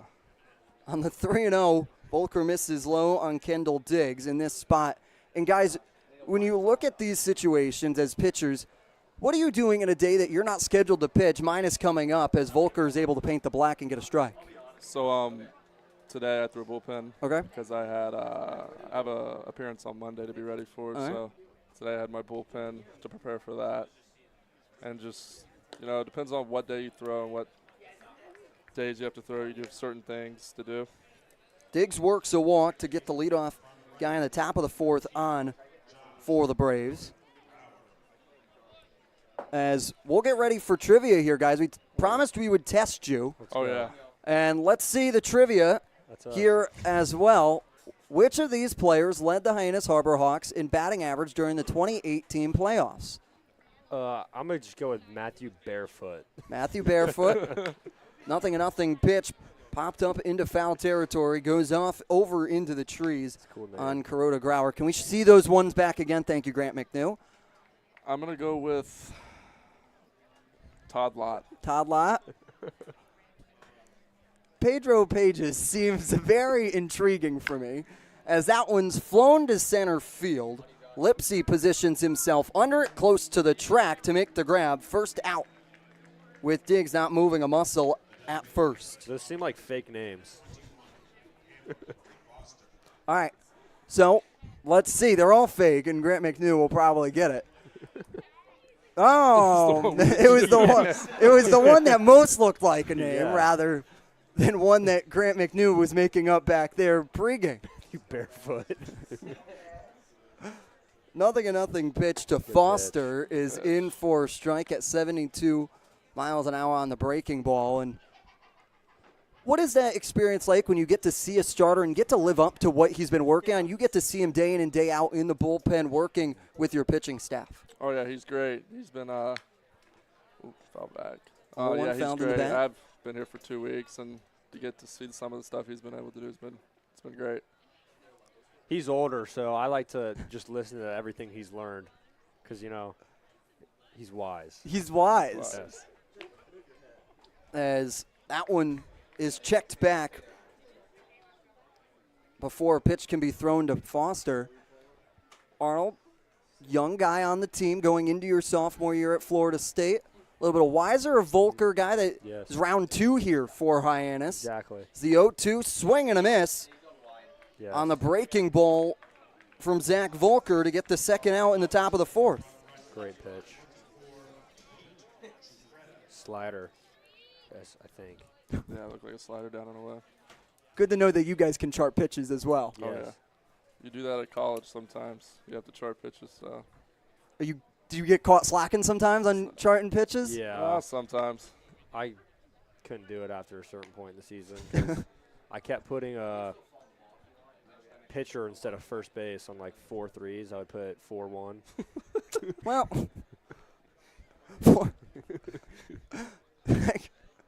0-1 pitch upstairs to Pete Giuffreda, who grounded out back to Volker earlier in the top of the 2nd. Well, you might need to learn how to score book there a little bit there for you, Arnold, if you're going to make this a career a little bit. Yeah, no, I definitely should learn, but it's one of maybe the last things in your baseball game. Mm-hmm. Practice makes perfect. I'll figure it out. Maybe you should start charting pitches for us up here in the booth. I'm good. I could use the help. All right. I'll talk. No, okay. All right. 2-1. 92-mile-an-hour fastball foul tipped into the glove of Donay, evening the count at 2 apiece. I don't think you needed to chart that one really well. No, not at all. I think that one was a fastball, right? I'm Yes. pretty confident on that. Yeah. All right, good. Heater. Yes. Now at a 2-2, where are you guys going on this? Change up. I like my fastball. Lined at 77 miles an hour. Back to Snow at second base. Good pitch. Good pitch. Great result. We're staying tied at 1 apiece, going to the bottom of the 4th. Bourne in Hyannis. Hey, Mama, what's up? Did you switch my service from Verizon to T-Mobile? Yep. T-Mobile has the only nationwide 5G. Well, Mr. Know-It-all, let's see if you right about that. Mama. Hey, Mama, I'm working. It works at the pie shop. T-Mobile's 5G works inside and out. Hey, what you need, Mama? I'm trying to watch the game with my boys. It works in the park. Oh, okay. Mama? It works at the aquarium, in the parking garage, at the beach, in the elevator. It works in the movie theater, too. Oh, shush yourself. I'm talking to my baby. You're driving me crazy. I was just calling you to say thank you, baby. I love you. I love you too, Mama. Yes, Mama. It works in the kitchen. Tell Mama. Mama? 5G, it works in the club. Who are you on a club with? All about it. Tell Mama. Cape Cod Healthcare is proud to be the official healthcare sponsor of the Cape Cod Baseball League. When you need to be seen quickly for a minor illness or injury, Cape Cod Healthcare Urgent Care offers a convenient and cost-effective treatment option with 6 locations across Cape Cod, from Falmouth to Orleans. Open daily with no appointment needed and staffed by board-certified ER providers. View wait times at capecodhealth.org. Cape Cod Healthcare Urgent Care. Minor emergencies, major attention. Look at that conviction in that ad read. There we go. Let's go. Jamie Arnold sticking around with Darren Horn, 2 pitchers. There's decided that one to be the package. I saw you guys so much in anticipation of this one that you guys were hanging off just by the dugout, right by the gate, because you were eager to get up here. Oh, yeah, that's our new spot. Our new spot, yeah. We won last night, so we were like, we're going to stick here and see if we can keep it going. Yeah. Any superstitions? That makes it seems like you guys are 2 superstitious baseball players. It's comfortable, too. It's comfortable, yeah. Ooh, the bench down there, the metal bench down in the bullpen, isn't that comfortable? No. I like being close to the action, too. Yeah. Close to the action as Austin Kelly steps up here in the bottom of the 4th. I do miss Ray Korn, though. I was going to say, Ray Korn's a character. Yeah. The bullpen coach down there is. That's it. It's a chopper off over to Vastine, up with it, and fires in time for the 6-3 putout for the first out. You want to talk about whys and knowing baseball, that's the guy you want to talk to right there. Ray Korn. He knows a lot. He's been around it for a while. Man that is sure to sing all your praises whenever we talk to him about the bullpen. Oh, yeah. Mm-hmm. Now Elijah Hainline steps into the box with 1 retired. Elijah. Elijah Hainline is our pregame interview today with Bria Losick, talking about his commitment to play for Oregon State. She'll have more on that a little bit later, but summer's a very interesting time for you guys as they come in starting at one place, and the next thing you know, they might even be in your conference. Oh, yeah. Yeah. You never know. Things can change quickly. Yep. Ball misses low. 2-0 here from Fisher, continuing to work for the Bourne Braves. Looks like he's going to get a fastball here. 2-0. Yeah. 83-mile-an-hour flown burning him. No, to center field. Harrelson making the leaping grab for the second out. I've played with him before. He's a good outfielder. What do you think, what makes him so good out there? Instincts. Instincts? And speed. That's about all you need. All you need to be in the outfield? Yes. I was a past outfielder. So. Past outfielder? Yeah. So that you're speaking from experience? Yes. That's why you're a pitcher now. Yeah. If it got to that point, could you ever convince Coach Beatty to maybe get you back out into the outfield? I'd like to think I could. Donay fouls it off over by the dugout, sneaking through the gap in the fencing. What position in the outfield were you? Just center field always. Center field with the arm. Yes, my pull down was pretty good. The pull down, Darren. Pull down. As that one in for a strike for Brody Donate. Darren, you play anywhere else? I'm a shortstop. Shortstop. Yes. Shortstop, third base, left side of the infield, somewhere over there. Another strong arm position. It's funny how you guys fell into this pitching role. Yes. 0-2, swing and a miss from Donay. It's a 1-2-3 inning. Can't thank you guys enough for sticking with us and getting to call the 4th inning with me. Thank you for having us. Thank you for having us. Great time, great experience. Oh, good. Maybe we can get you guys back up here again. Oh, for sure. For sure. All right. Still tied, 1 apiece, Bourne and Hyannis. We all have obstacles, challenges at different points in life. I still push myself every single day, and the harder I push myself, the more I find myself drawn to wearing UFOs. The first time I put on a pair of UFOs, it was like someone released the pressure. It was so crazy. When you are recovered and can do more, that has a compounding effect on all aspects of your life. Stepping into a pair of UFOs, they're truly one of a kind. There's nothing like them. Best ever? Good question. Wait, why'd he sound like Dr. J in your head? I've always sounded like Dr. J in my head, which means Dr. J's outside voice sounds like my inside voice? Which Coke? The doc would know. He got the world to call him doctor without going to med school. There's only one best ever.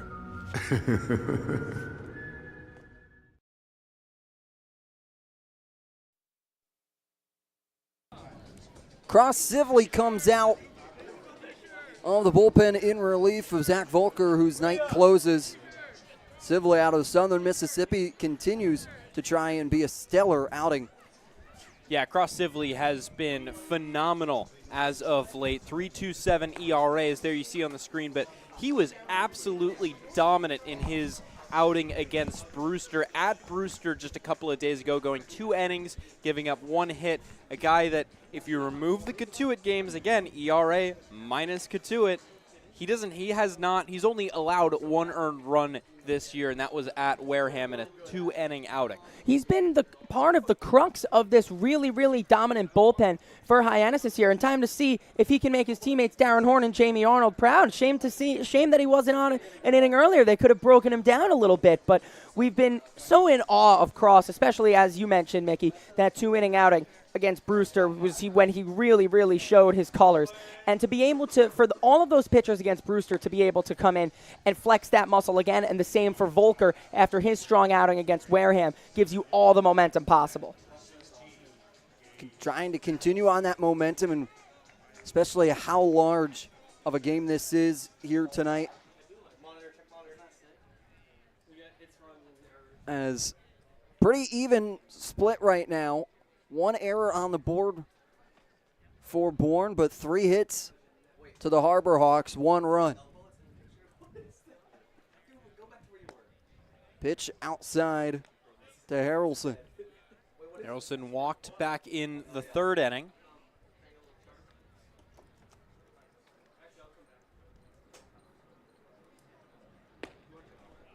In for strike, even in the count at 1 apiece.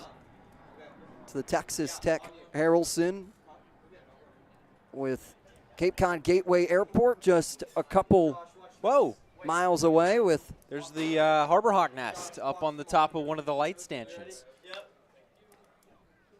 Here it comes. Here it comes in from the right side of your screen. There it is. There's the nest. There's the nest. We go inside as well. We'll be having a few more segments of Inside the Nest coming soon for you. 2-1 breaking ball in for strike at 2-2 count. Had Jamie Arnold the other day on, released just yesterday. Getting a little bit of an insight of the Seminole. 2-2, fouled up over by the grandstands, just within play.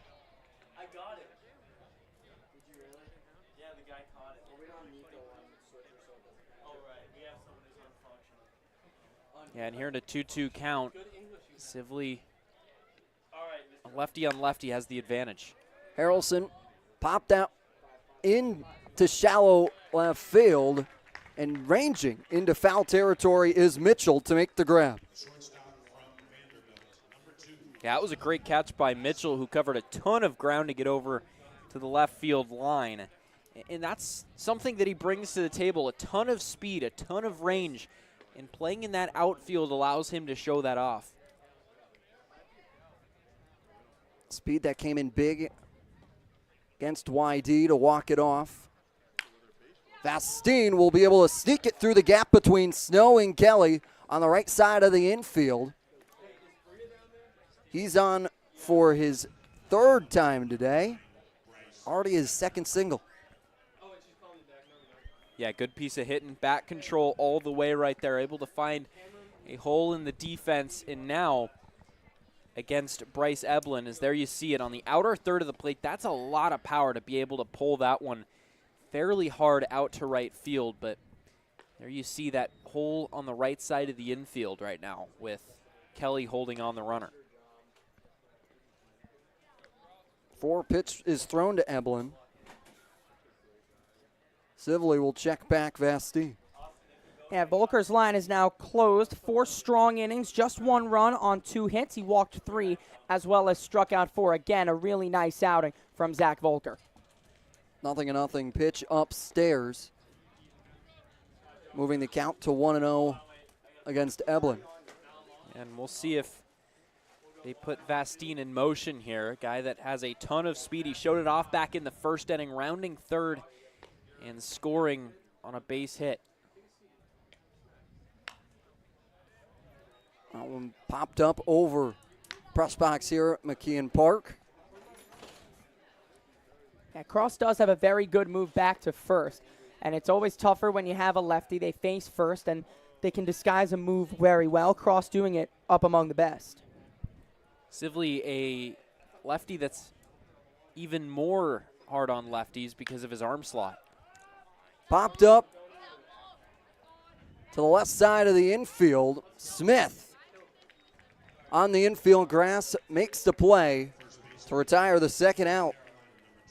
And this is the second best position that you are comfortable with getting Derek Bender to the plate, because 2 outs and only 1 runner on and not in scoring position is ideal. Of course, the most ideal is 2 outs with nobody on, but Bender, a guy that can hurt you in a lot of different ways, and even this is a dangerous spot for Sibley. Pitch inside. Back and Bender away from the plate.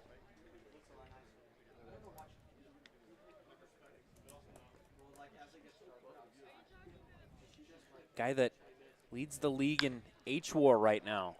Flown into right field, positioning himself under it will be Earhart, making a move to his right side.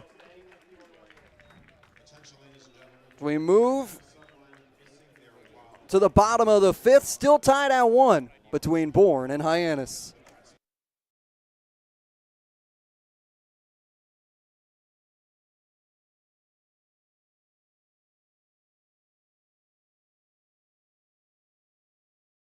That chip on the shoulder, that started at a very, very young age. People's expectations are, they're cool, they're fun, but mine are bigger.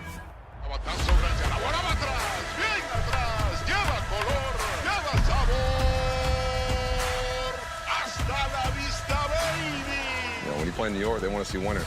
It doesn't matter if it's a Monday or a Friday or a Saturday. You got to come with it, or those fans will let you know. Pick one thing from me, pick one other thing from another player, make it your own, you turn to who you want to be. What motivates me is the unknown. You know, how good can I be? You get away from the lights, you get away from the camera. Mientras más presente yo esté en la caja de batería, más éxito tengo. Man, how can you not keep it fun, man? This is a kid's game. If you could go back and tell 10-year-old Francisco one thing, what would it be? Be a bad mother.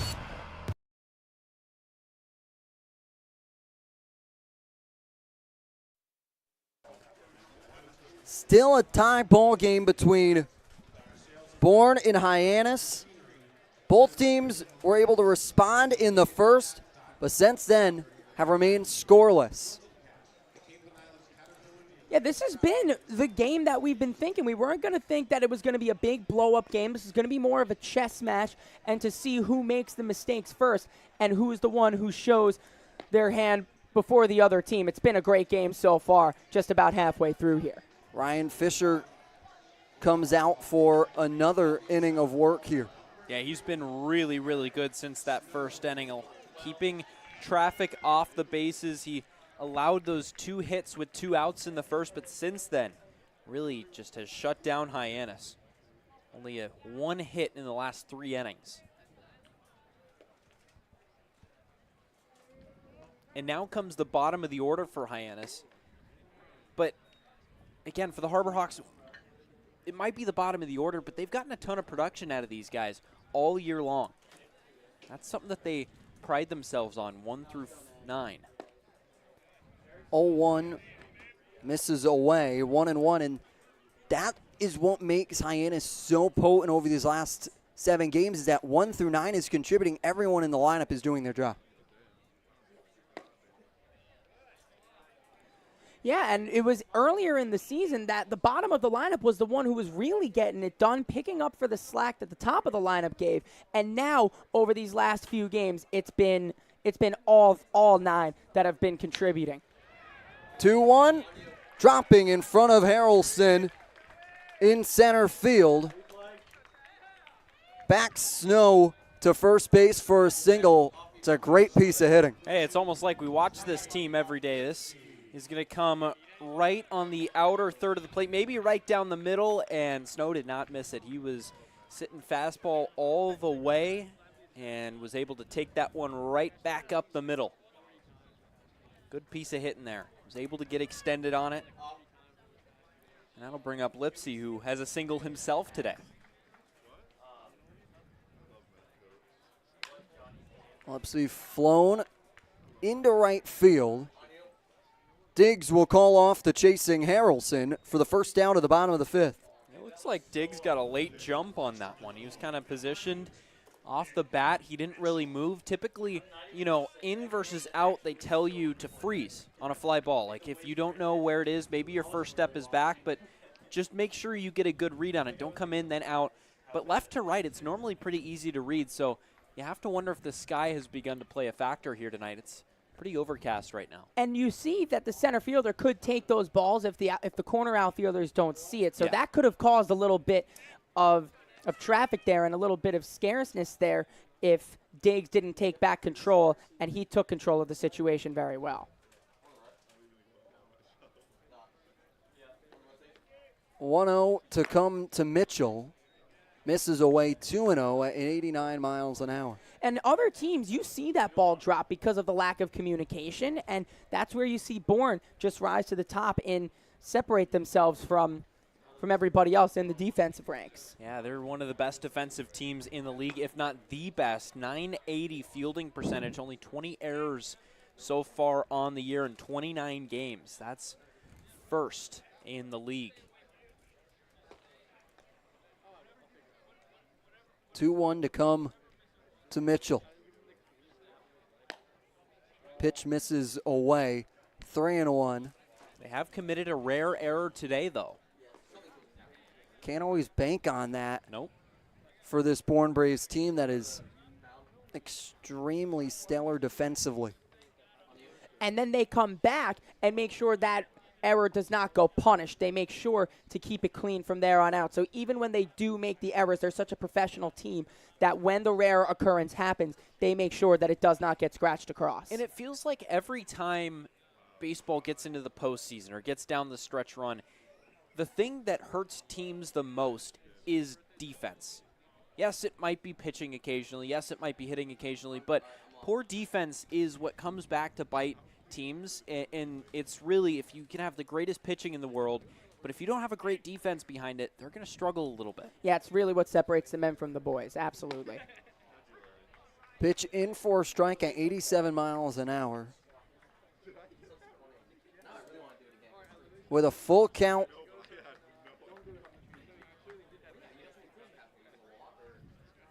To Mitchell.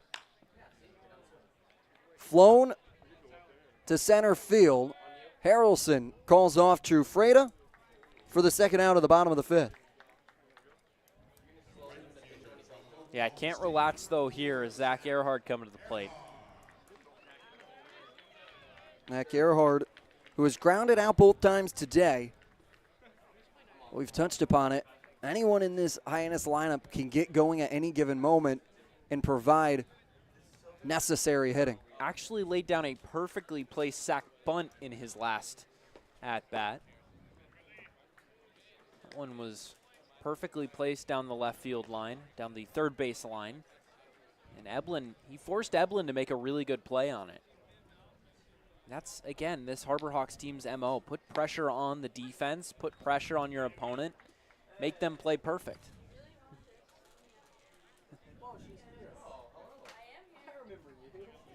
1-1 to Earhart with Snow standing at first base. Pitch misses away, 2-1 on Earhart. You've got him in the number 2 spot because he's hitting close to 300 in his last 10 games. So finding out what was wrong with his swing, you see his hands a little bit closer to his ears. The mechanical adjustment has paid dividends for Earhart. 2-1 into the other box, now 3-1. And who spotted that switch but his brother, Drew Earhart. I mean, how great is it for Zach to be able to have a guy with all that experience, also his brother, on the coaching staff to be able to help him out? It must make it so much easier for him. Yeah, a guy that used to be an infielder he said he likes to play with a little more rhythm or a little bit of flow to his game. And that's why he had his hands lower in his batting stance. It allowed him to flow up into his load and then come through the ball.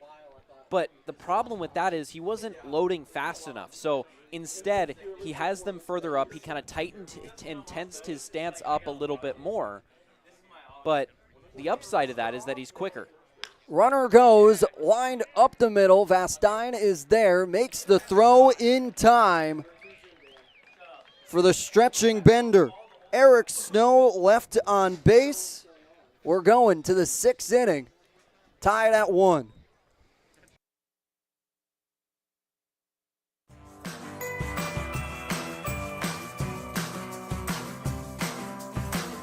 A brilliant idea starts at the source.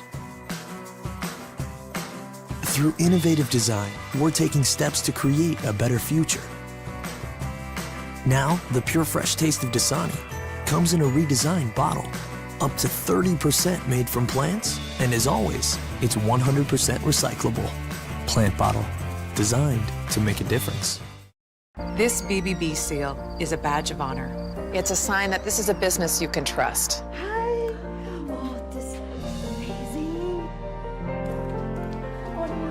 Each year, millions of people see the BBB seal on a door or a window or a website and breathe a little easier. See the seal and know you've made the right choice. Find a business you can trust. Ask BBB.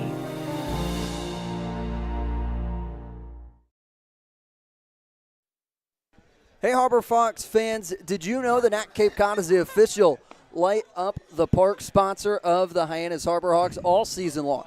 Thanks to the NAC, the lights at McKeon Park stay bright all summer as the future stars take the field. Visit thenatcapecod.com to order online today.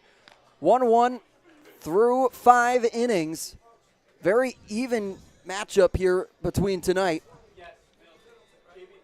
Yeah, and there has not been much since that first inning where each team traded some runs, but something's got to give here eventually as looks like Harbor Hawks are going to have a new pitcher. And J.B. Middleton will step out onto the mound for the Harbor Hawks. Still does not have an earned run far through his 2-game appearances. Came at Wareham and then home versus YD, went 1 innings, didn't let up a run there. Yeah, and he actually got the win in that, too. They walked off YD. That one's lined in to left field to Mitchell to record the first out of the top of the 6th. But let's look at how these two teams statistically compare. Very even for the most part in the batting average. But now the biggest one I want everyone to pay attention to is the OBP. It's 369 to 374. Bourne is second in the league to Hyannis being third right now. These are big days for them, and to limit the runners on base for both teams so far in this one has been huge.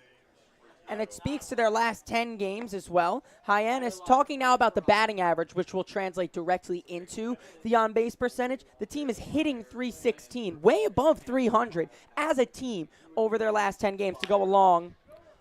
That one's grounded over to Snow, underhand and thrown from the sidearm to Kelly in time for the second put-out.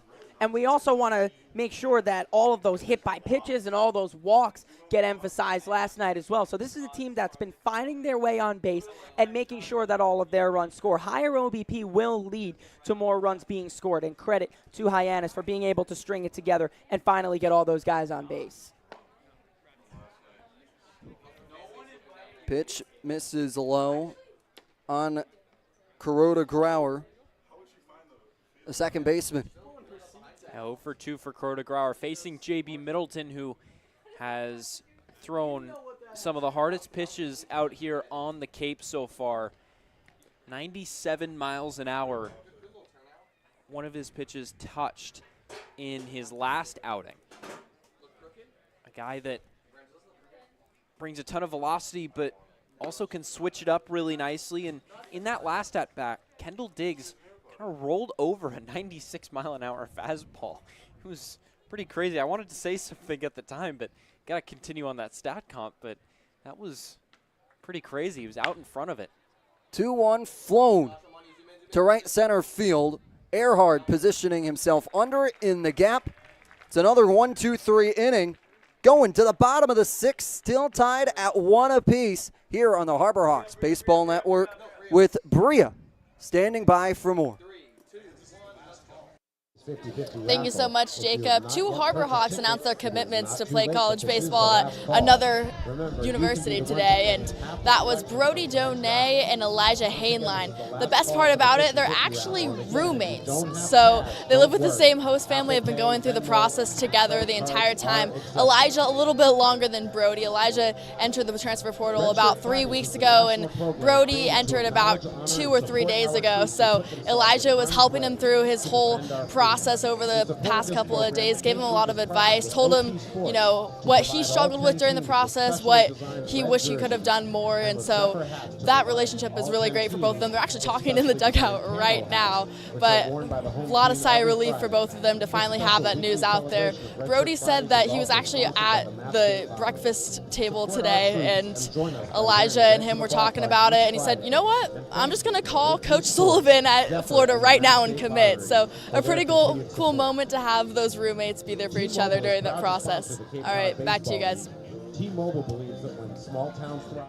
Thank you, Bria. Elijah Hainline already with his helmet on, and we'll maybe give you a little bit of a more firm look at it from Brody Donay, now going to Florida in the SEC, which Hainline was able to hear over breakfast with his cereal this morning, and then Hainline committing to Oregon State on the same day. Host brothers are living it out together and on the move. Yeah, both players going to big-time programs. Florida, of course, in the College World Series finals this year, coming up just short of winning the entire national championship. And Oregon State, a team that's been there recently a couple of times. So both are in really good hands, both going to great programs. And you said it, they're host brothers. That's another way that this bond is forged between players. They live together. And how about that, to be able to help each other out? This can be such a tough process on you mentally. And to be able to have another guy that's on your team going through the same process must have been able to work for them so much easier. And congratulations to the both of them on such big-time moves. Going to be really exciting to watch them, too, next year. They're going to both make lasting impacts on their program. They're but also trying to make, as Henry Waker from Virginia Tech from Wesley, Massachusetts, now makes his way onto the mound for the Braves. Yeah, he has come in and been phenomenal this year through 10 innings of work, has just allowed that one earned run at Chatham a couple of days ago, an 11-1 win. He has been phenomenal, striking out a total of 10 hitters, walking only 5, so certainly a formidable opponent here for Hyannis. And that's who they're bringing up to face the 3 most dangerous hitters in this lineup right now in Smith, York, and Kelly. The 3-4-5 punch I talked about earlier. You want your high leverage guys and your best guys on to be facing such high leverage pitching. He's a lefty too, so Smith has the advantage here, but York and Kelly follow, both left-handed hitters. So a matchup opportunity here for Bourne. Cam Smith grounds over to Kuroda Grauer, up with it and fires to Bender for the first out of the bottom of the 6th.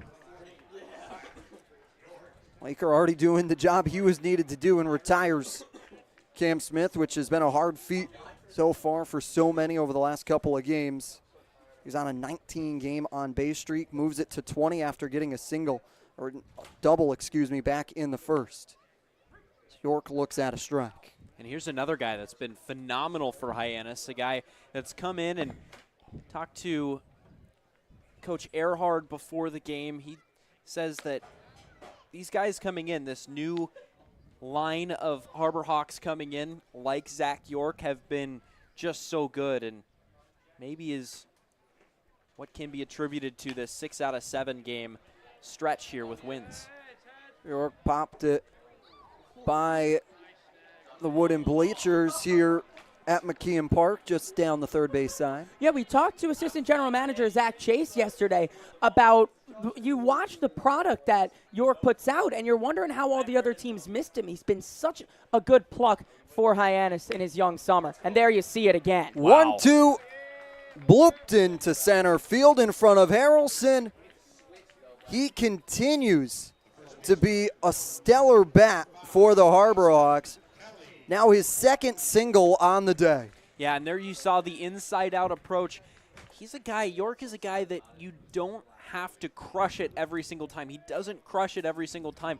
He's okay with just taking a single. And every single pitch that he swings at, he is absolutely capable of doing that. It's those stirrups in the dirty mids with the superstition that he's always been rocking them, continues with it. As Austin Kelly on the appeal does not go around to move the count to 1-0. And we know how far York can send a ball. Sent one over the scoreboard a few days ago here at McKeon, but guys who have that can let that go to their head, but York still maintains such a professional approach at the plate. He has such good situational hitting ability, and we saw it right there. He doesn't have to do this all by himself because he's got other guys behind him.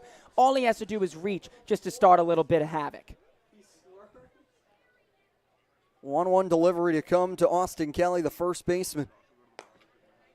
Pitch outside, 2-1 on 83 miles an hour. Tried going right back to that slider on the outer third of the plate there, but missed it away. That first one was really nasty, but Kelly able to lay that one off as it went outside a lot more. 2-1. Kelly out in front of the 90-mile-an-hour fastball to even the count at 2 apiece. Kelly comes in today batting .254 on the summer with 12 RBIs to his name. 2-2. Pulled foul over by Drew Earhart, first base coach and hitting coach for this Harbor Hawks team. He thinks he's still playing. Yeah, him and his brother just have so much fun together. They're always amped up guys, so happy to be on the field. We talked to Zach, and he's told us that he just loves leaving everything out on the field. You can see where he gets it from, and that's his older brother down the first base line. 2-2, Kelly turns on it. It goes foul against the fencing. I always have to be very careful. Zach, Zach, you know. They get mad at you. They get mad at you when you mix it up. Rightfully so. I wouldn't want to be called JP, my brother. Our own Brielasic fell into that on a Hawk Talk episode. One of the best thumbnails of the year. 2-2 foul tipped. Austin Kelly keeps his at-bat alive after he gets hit with it in his leg guard. Yeah, going to take a walk here. As Matt Cain's going to give him a little bit of time just to walk it off, recover a little bit.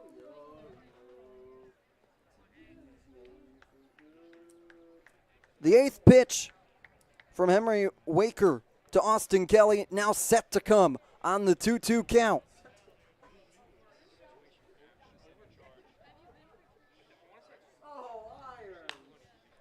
Two fouled away, and in time to make the grab is Eblin in foul territory. Making a run. It looked like it was going to drift over the fences, but at the last second, curve back in, and Eblin's able to track the curve as well to get the second out. Yeah, those are tricky ones. Those always have a ton of movement on them. They're swirling around in the wind, but he was able to keep his concentration, know where he was. That's a really tough play as you're going full sprint right towards a chain-link fence. Don't want to go crashing into that. Bunt showed pulled back by Hainline at 91 miles an hour for a 1-0 count. Nobody's been hit by a pitch today. 1-0. Fouled directly back into the netting. Move to a 1-1 count, and Hainline very excited. Gets to stay within the Northwest from Spokane, Washington. It's the 1-1. Hainline's able to drop that one in front of Diggs in right field. York moves over to second. It's 2 on with 2 away for the Harbor Hawks. And now that brings up Brody Donay. We've seen him swing a hot bat. We saw the 2 home runs last night, and he's a guy that can also, when he shortens up and is aware of his situational hitting when he needs to be, he's one who can swing it with the best of all of them. We just saw Hainline do it there. Let's see if it's like brother, or like host brother in that regard.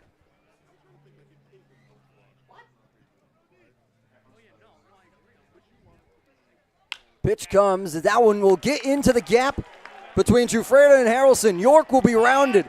Throw will come in. It's going to be cut off. Sliding in will be Zach York. Hyannis recaptures the lead 2-1.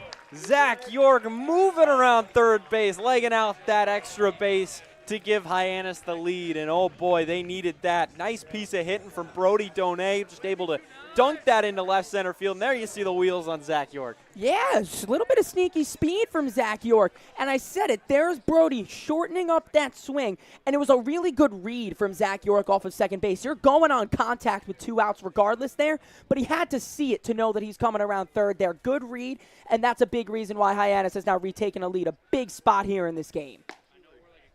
Pitch upstairs and away on Eric Snow. Hainline moves to third on the play. 2 outs still in the bottom of the 6th. A 1-0 from Oiker. Misses upstairs 2-0. We've talked about the 3 wars, the first, second, and third of these innings. It was a dead even war. You could call it a stalemate through the first 3, and it's been about a stalemate all the way through. But now Hyannis breaking those defensive lines of Bourne and finally scratch one across here in the bottom of the 6th. Snow lined off the glove of Bender. He's going to have to go retreat to grab it. Scoring will be Hainline. It's now a 3-1 ball game in favor of the Hawks. Just take a look at Snow's swing here. So many professional swings in this inning. And I don't think any first baseman is handling a hot shot like that. Can't fault Bender there. It was a punch down that line. And it doesn't require much else than that. And now a 3-1 game here. They're doing it again. More 2-out magic here at McKeon. They love their 2-out magic. Do the Harbor Hawks. They're on top 3-1 now. Good things happen when you hit the ball hard, and that's exactly what Eric Snow did right there. And it looks like we might have a pinch hitter. So Will Taylor will come in to pinch hit for Trey Lipsy. Taylor, who's not in the lineup today, makes now a pinch hitting appearance in the bottom of the 6th. Hyannis has responded for 2 runs in the bottom of the 6th to lead 3-1 as they do right now. And they're going to Will Taylor in this spot to try drive in Donay and Snow, who stand at second and first respectively.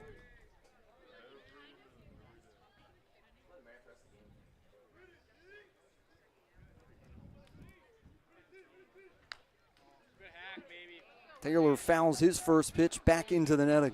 Yeah, he was on it there. And I like this pinch hit here because you get that righty on lefty advantage. Still with a runner in scoring position, too.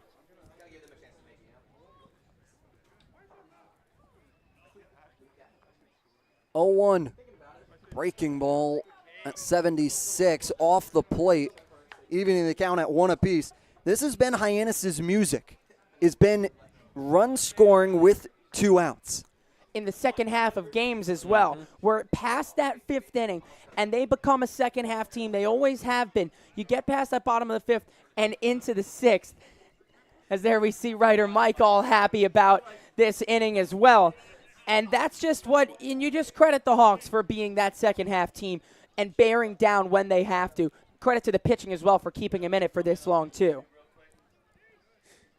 Waker deals the 1-1 upstairs. And in the other batter's box, moving to a 2-1 count on the Clemson Tiger. Batting 187 on the summer with a home run and 14 RBIs. Writer Mike Maynard getting hyped up, looking up at us right now. 2-1, foul tipped into the glove of Bodine. Set up for a 2-2 count. Donay stands at second with a single. Snow at first with a single. Hyannis looking to add on to more as they've already plated 2 here in the bottom of the 6th. Waker will step off to have Donay retreat to second base with Bastine and Kuroda Grauer nowhere to be to try and attempt to pick off.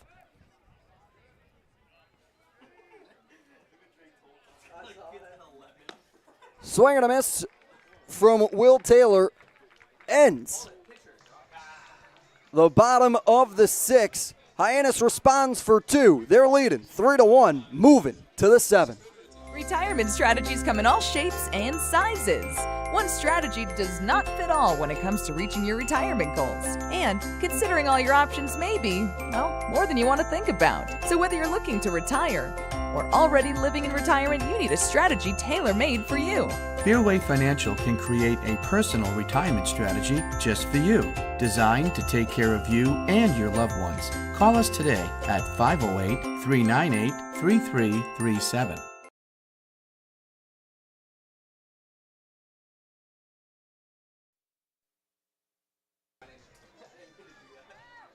The wait is almost over. Floor & Decor is coming to Hyannis on September 7th.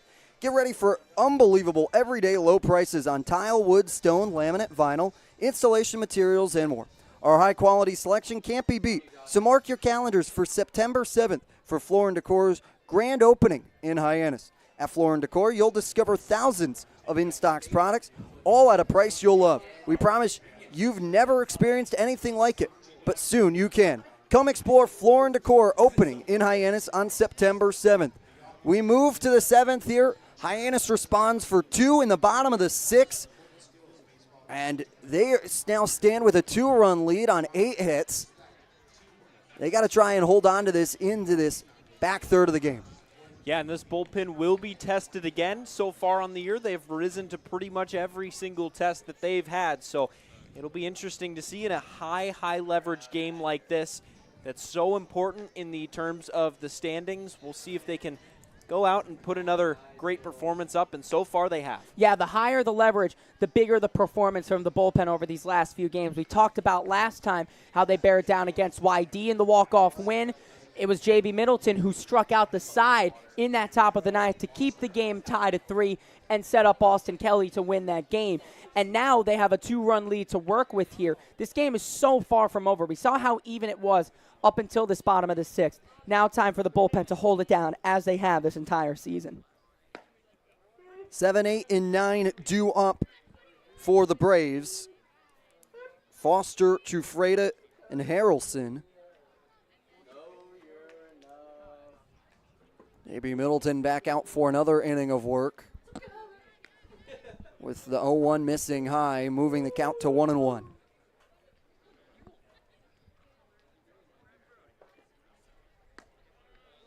Breaking ball at 84 miles an hour upstairs. Foster today has struck out swinging both times. 2-1, 90 mile an hour fastball gets by Foster. Whoa. I just turned on the Falmouth-Chatham game on my phone, and Falmouth has scored 10 runs in 5 innings. Breaking ball at 83, away on a full count. Chatham still trying to find their way into Cape Cod Baseball League standings. The payoff delivery from Foster is fisted foul over the netting. Hyannis put up 15 on him the other night. But there you see it again. He just got jammed here. That's a fastball in. Took it off the hands. But the beauty of the Cape Cod League is Chatham is in striking range of a playoff spot. Only 5 points behind Brewster. Foster gets to first with the walk. The pitch misses low from Middleton. Pete Trufreda, the left fielder, settles into the lefty's batter's box.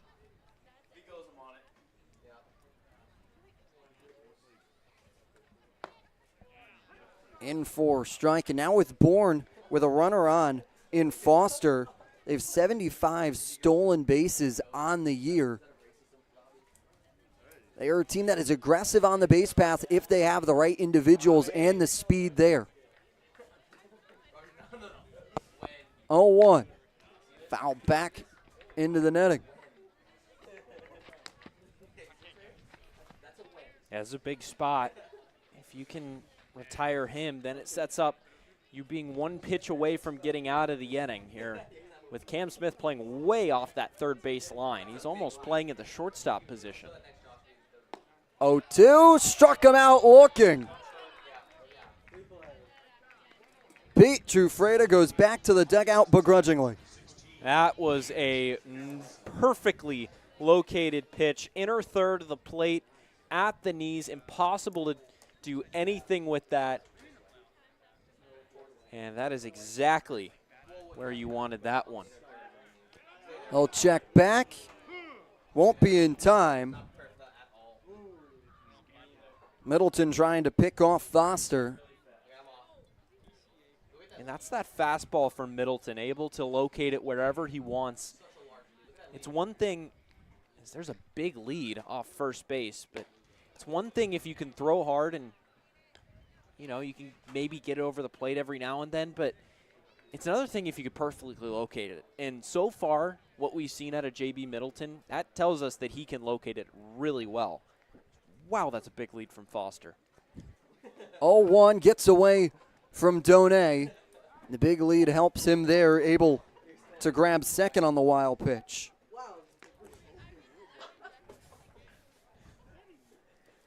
Now a runner in scoring position for the Braves. Double play possibility eliminated with the advancement of Foster. Harrelson holds on it at the 94-mile-an-hour fastball that runs inside. Yeah, and a double play situation with a pitcher like J.B. Middleton maybe is a little bit less valuable because he's such a strikeout-heavy pitcher that can pound the strike zone. He's got a lot of velocity, gets a lot of swing and miss. 2-1 after the defensive meeting between Donay and Middleton.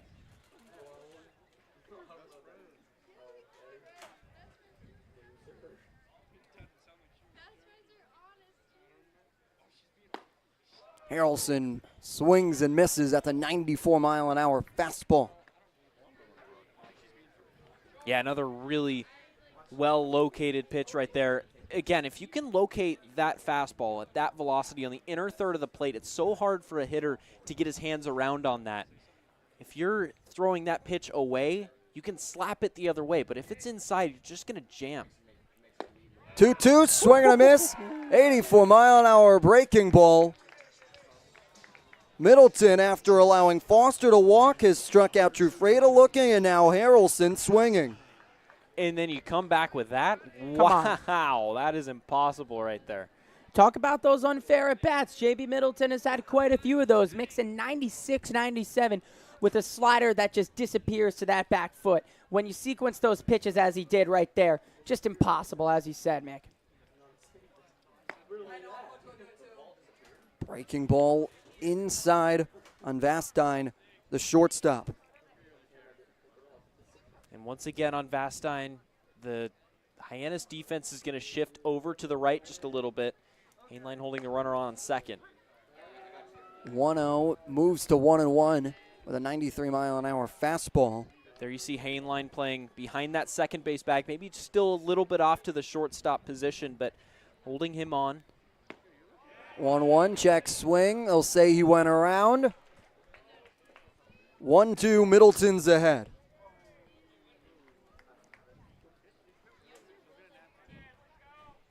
Vastine has gotten on his past 3 plate appearances. They'll check back. That one will trickle into center field. Foster will be on the move. He'll get into third standing on the failed pickoff attempt by Middleton. You're still only 1 strike away from getting out of this, though. So if you're Middleton, you got to refocus a little bit, but it wasn't a bad idea. If If that throw was on the money, they might have had a chance. 1-2 to Vastine. Upstairs at 95. Evening the count to 2 apiece.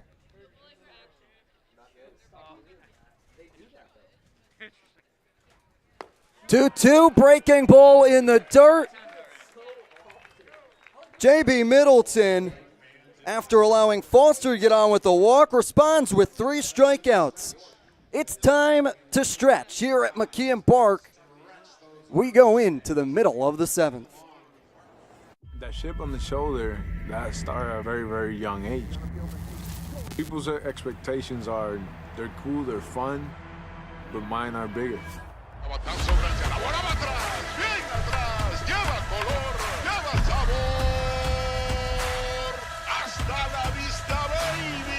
When you play in New York, they want to see winners. It doesn't matter if it's a Monday or a Friday or a Saturday. You gotta come with it, or those fans will let you know. Pick one thing from me, pick one other thing from another player, make it your own, you turn to who you want to be. What motivates me is the unknown. You know, how good can I be?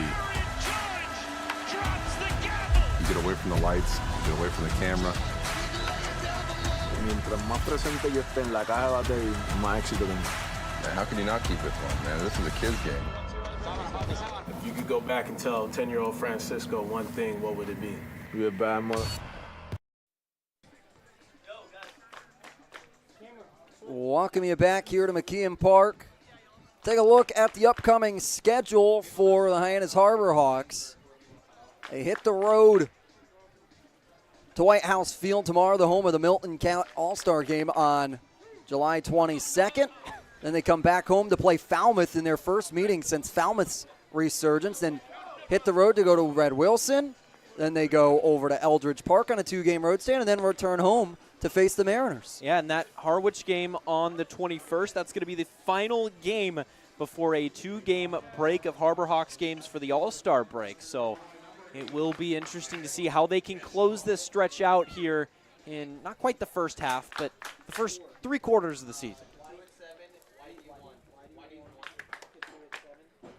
Push on from the chicken dance here at McKeon Park to Nick Mitchell. And the leadoff to Waker.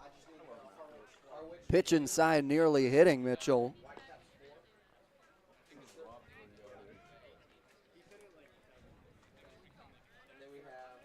Clouds continuing to darken here as Mitchell will get plunked and he'll walk down to first, making it the 43rd hit by pitch of the Harbor Hawks this season. Yeah, and they extend their lead over these Bourne Braves. It's now a 14 hit-by-pitch lead on the next highest team. It's been something else. Wasn't it you, Mickey, who said no one got plunked yet earlier today? Can't work a game without it. I know. Speaking of which, well, not really speaking of which, this isn't really related, but 1-0 in the dirt. Bodine keeps it in front of him. Bourne, since that first inning where they scored a run, have only 1 hit since then. That came in the 5th inning on a Justin Vastine single. And you got to give credit to Volker and the entire pitching staff for barreling down as they'll offer the balk to Mitchell to advance to second. Pitch will not count. It will remain a 1-0. Balk called by Joe Gravina, the first base umpire. Moves Mitchell into scoring position for Zach Earhart. Bender will come creeping in to the first base grass. Yeah, he's expecting a bunt here. All the corner infielders are expecting a bunt. Bunt shown, pulls back. 2-0 now. This is what we talk about, how the hit-by-pitches are part of Hyannis' game. They give it to Mitchell, who's the leadoff hitter. So now he's on the top of the order as well, not for just the inning. And that can set up Earhart for a sac bunt to bring Cam Smith up with the Hawks being a fly ball away from scoring a run. 2-0, Earhart thought about it, holds on his swing. Bodine got away from him. And you guys talk about it. It's just part of the game, and you can't operate without it. They've embraced this. It might give them a bruise or two, but as we say, they've got ice in the dugout, and it'll feel a lot better when they're scoring runs based off of those hit-by pitches, and they have worked it in really well. Yeah, nobody's really gotten hurt from it yet this year. Knock on wood on that one, Mickey. My bad. 3-0 upstairs.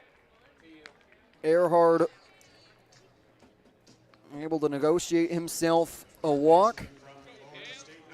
And look who's up.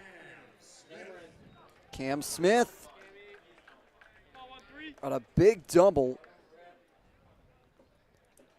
in the first and was able to come around to score, being the first batter, first run around the bases for the Harbor Hawks today. They lead 3-1 here in the bottom of the 7th on an overcast night on Cape Cod.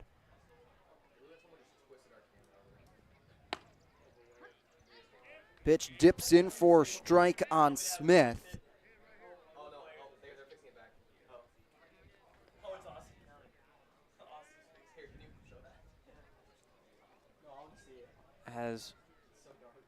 Look at Austin Kelly fixing our camera for us. Huh.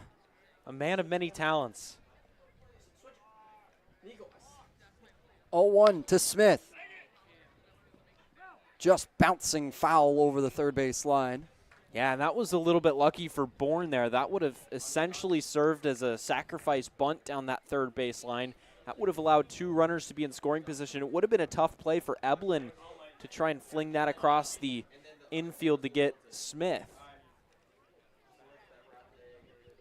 So maybe that could have been an infield hit. Smith behind in the count, 0-2.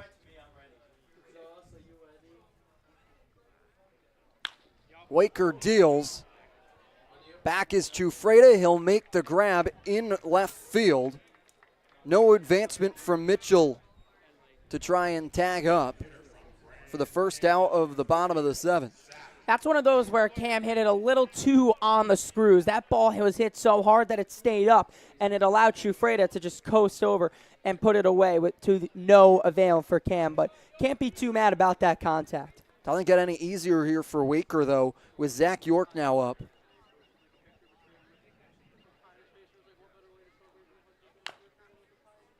Pulling that one and chopping it foul down the first base line. York came around to score in the 6th.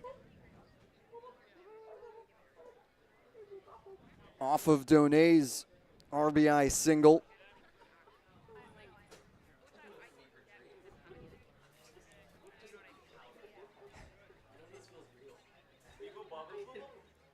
Oh-1 to York. Smash to center field. Harrelson positioned himself under it. Going back to think about a tag was Mitchell, but great throw in from Harrelson.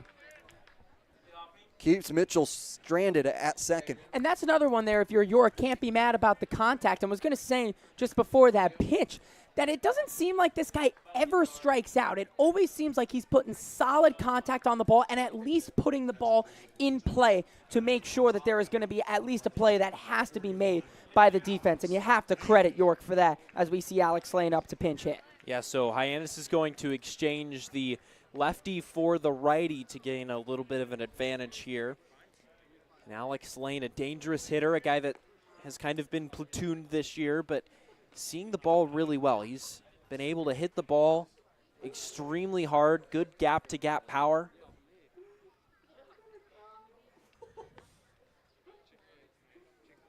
He'll face Waker for the first time today.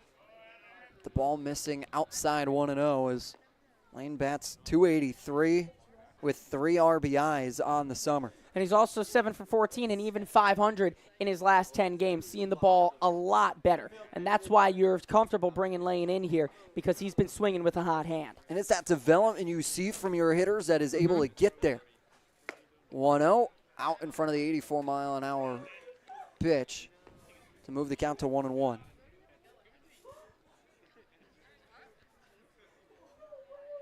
Hyannis trying to tack on for more.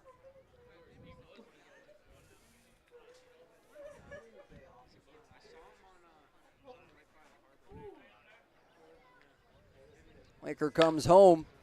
Chopped over to Kuroda Grauer. He'll go to second base. Stepping on it is Astine to work the Braves out of the jam. Hyannis still leading, though, 3-1. We go to the 8th. Retirement strategies come in all shapes and sizes. One strategy does not fit all when it comes to reaching your retirement goals. And considering all your options may be, well, more than you want to think about. So whether you're looking to retire or already living in retirement, you need a strategy tailor-made for you. Fairway Financial can create a personal retirement strategy just for you, designed to take care of you and your loved ones. Call us today at 508-398-3337. Your future begins at Dean College. Make a difference. Leave your mark. Break the mold. Be a leader. Achieve unimagined heights. Believe in yourself. Make lifelong friends. This is your time. Your place. Your home. Your Dean. It all starts here at Dean College.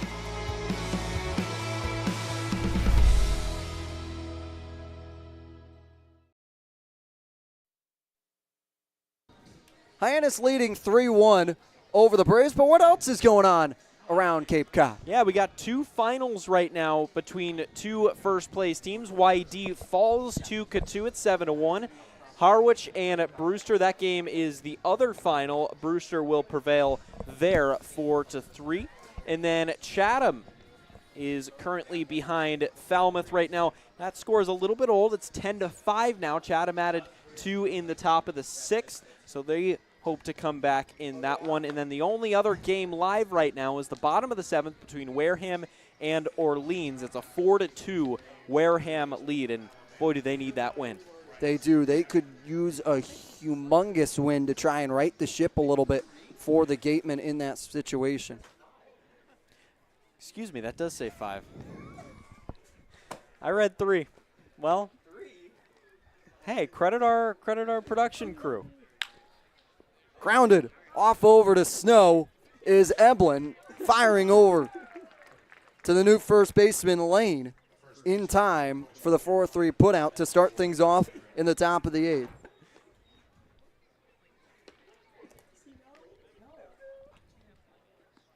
Derek Bender face off against JB Middleton.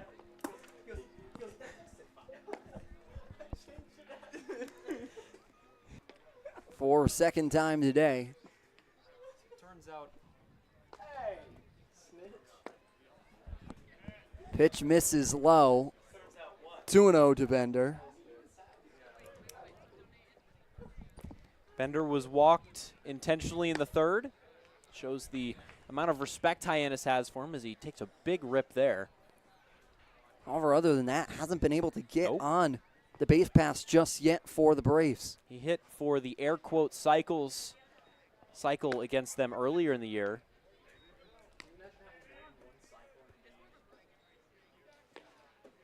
Of course, that home run wasn't actually a home run. 3-1. Lined into left field, dropping by Mitchell. He'll round first, but Mitchell quick to get there. Makes Bender run back to first base. He has himself a single, and for the first time today, he's on the base pass with a hit. We shouldn't have said anything, Jacob. It's the old broadcaster's jinx, Mixie. Oh, yeah. It's a tough one to swallow at times. The minute you say one thing, the opposite thing will happen, so.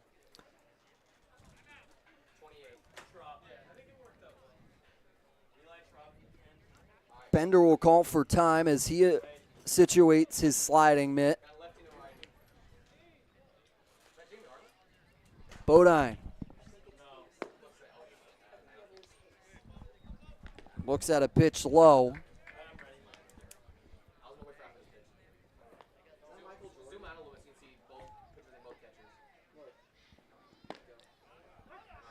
One dunks in. Bodine is some arms up and moving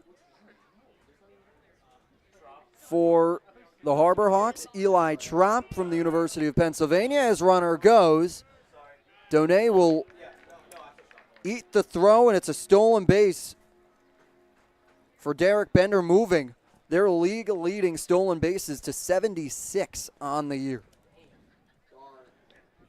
Yeah, these guys run all over opposing teams all the time, and it's just so dangerous, and they're going to get another base. 1-2 bounced away from Donay. He's able to advance to third. Now a runner 90 feet away to try and respond. Hawks only leading by 2 here in the top of the 8th. Yeah, and if you're Bourne right now, just getting 1 in this setting will be so valuable just to chip away a little bit. That means going into the 9th, you're 1 swing away. 2-2. Line through the gap between Smith and Handline. Scoring will be Bender. It's back to a 1-run ball game. Hyannis still leading off of the single from Bodine. I think we haven't talked about the speed of this Bourne team enough today.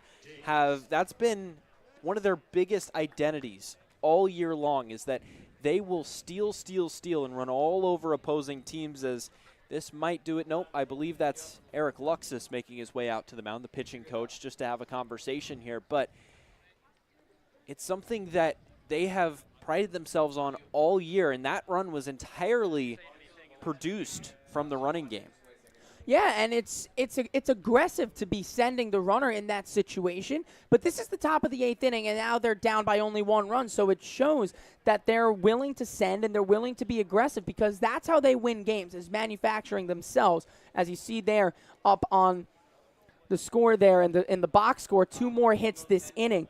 First hit since all the way back in the 5th, as you mentioned a bit earlier, Mickey. And it's so important to be getting those runners on, because when you get them on, you're confident in your stealing game, and that's how you manufacture your runs. So big work there from Bender. We've seen him all season long be able to hit as well as be able to steal bases, showing off all his tools. Still some movement in the Harbor Hawks bullpen.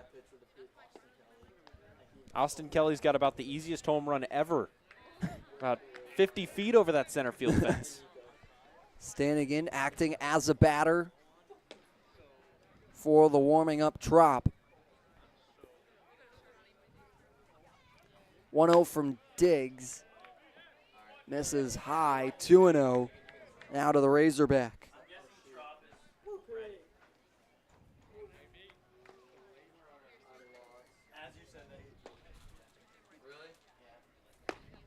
Two-0. Swung on and missed by Diggs. 2-1. That was a lively fastball, inner third of the plate. He took a big hack at it, but came up with nothing. 2-1. 93 goes back to the fastball. This time, Diggs was on it. Fouls it away.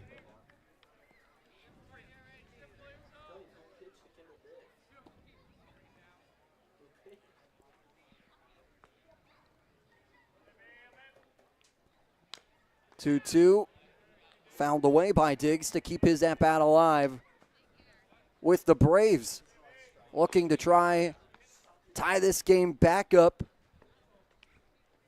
Been tied all the way to the 6th. At the bottom of the 6th, Hyannis was able to plate 2. Here in the top of the 8th, Bourne was able to get 1 across so far. Diggs pulls it foul again, down by the bullpen. I wonder if Kendall Diggs has heard our producers calling the Hawks earlier in the year. Of course, from Arkansas. May or may not have been knocked off from the calling of the Pigs tradition. 2-2, flown to center field. Taylor positions himself firmly to make the second out. Way to battle there from J.B. Middleton. Great at bat for Diggs, but he puts a pitch in. He's throwing to contact there. It's so tough because a guy, after so many fouls, he's just going to keep swinging. So if you try and retire him, he is just going to do whatever to get a piece on it. So he puts one in the zone there. Good work from Middleton to trust his stuff, leave it in there, and allow an easy fly out for Taylor to put away.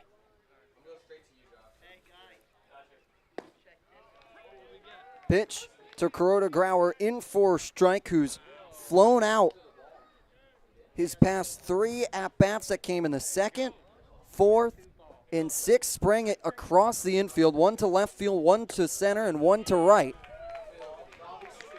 Kuroda Grauer behind in the count, 0-2 here with McKeon Park getting lively. Yeah, when you expect fastball out of Middleton at 95, 96 miles an hour. 0-2, they'll check the appeal. They say he went around. It's a big strikeout from J.B. Middleton. However, Bourne responds for 1. Hyannis leading by 1 going to the bottom of the 8th. Hey, Mama, what's up? Did you switch my service from Verizon to T-Mobile? Yep. T-Mobile has the only nationwide 5G. Well, Mr. Know-It-All, let's see if you right about that. Mama. Hey, Mama, I'm working. It works at the pie shop. T-Mobile's 5G works inside and out. Hey, what you need, Mama? I'm trying to watch the game with my boys. It works in the park. Oh, okay. Mama? It works at the aquarium, in the parking garage, at the beach, in the elevators. It works in the movie theater, too. Oh, shush yourself. I'm talking to my baby. You're driving me crazy. I was just calling you to say thank you, baby. I love you. I love you too, Mama. Yes, Mama. It works in the kitchen. Tell Mama. Mama? 5G, it works in the club. Who are you in a club with? All about it. Tell Mama. J.B. Middleton able to get Kuroda Grauer on a good morning, good afternoon, and good night on this check. Yeah, he came out with 2 fastballs in the at-bat, starting him out with the hook. I was about to say that 97, when you're expecting that fastball, you're never expecting an off-speed pitch. He goes to 2 straight curveballs and then comes back finally with the fastball on the 3rd pitch of the at-bat and beats him inside. He knows that a fastball is what you want to do there to get yourself juiced up a little bit on a 3-pitch strikeout like that. Saw he was fired up heading off the field. I mean, it's just impossible to be able to touch that on the inside corner. You just have no chance. And now a big bottom of the 8th here to see if Hyannis can tack on, give themselves a bit of insurance heading into the top of the 9th. Henry Waker still out there for the Bourne Braves as he pushes on for now his 3rd inning of work. Take a look at the run hit errors so far. And it's so valuable that you're getting this much length out of your bullpen if you're Bourne, because what that does is it saves your bullpen for later days. So if you only have one guy taking the brunt of the innings, you're going to be saved and rested for future games, especially if you only have to throw 8 innings today. Hainline fouls it off against himself in the box. And the same goes on the other side. J.B. Middleton went through 3 innings of his own and was absolute nails in doing so. So that's a really good thing for Hyannis' bullpen. And doing it from in front, not very in front either. It's been a narrow affair this whole game. A great game we've had here so far. And such good work from Middleton to be able to bear down and hold Bourne to just 1. 1-1 count moves to 2-1 on Hainline. Hainline's got a very large gap between Harrelson and Diggs. That one's fouled back into the netting. Take a look at it there. That right center field gap, very cavernous. Whoa, that is, you got a point. It looks like Diggs is trying to play a couple of steps to his left. That's one of the bigger gaps that we've seen left open by a defense this year. 2-2. Hainline goes around swinging and missing. Big strikeout from Henry Waker. Try and get the Bourne Braves back into the batter's box in the top of the 9th to try and respond for 1. Now Waker will have to go through Brody Donay. The clutch single in the 6th, his last time up to bring around York. Out in front of the 89-mile-an-hour pitch, 0-1. Comes in 3rd in the league with 3 home runs on the season, Donay does. Out in front again, 0-2 at 88 miles an hour.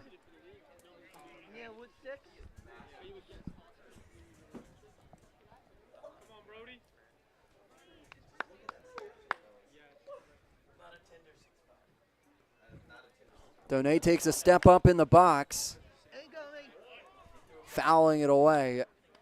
Another fastball to Donay. Yeah, and we've seen him do that a couple of times this year. You know, you wonder if that maybe is expecting an off-speed pitch. He swung and missed at 2 to begin the at-bat, and now maybe trying to make an adjustment by stepping up in that zone, shortening the distance between the mound and home plate. Donay fouls it away again. Good at-bat. Just make sure you don't get into swing mode here and chase something far out of the zone. Fifth pitch to come in this at-bat. Swung around and missed. Donay will scamper down to first, but it won't be in time for the K2-3 second out of the bottom of the 8th. Yeah, that's a bit of Brody Donay's game. He's going to strike out a little bit, but he matches that with a ton of power, as we saw last night, sending 2 home runs over that left field fence. And here comes Eric Snow.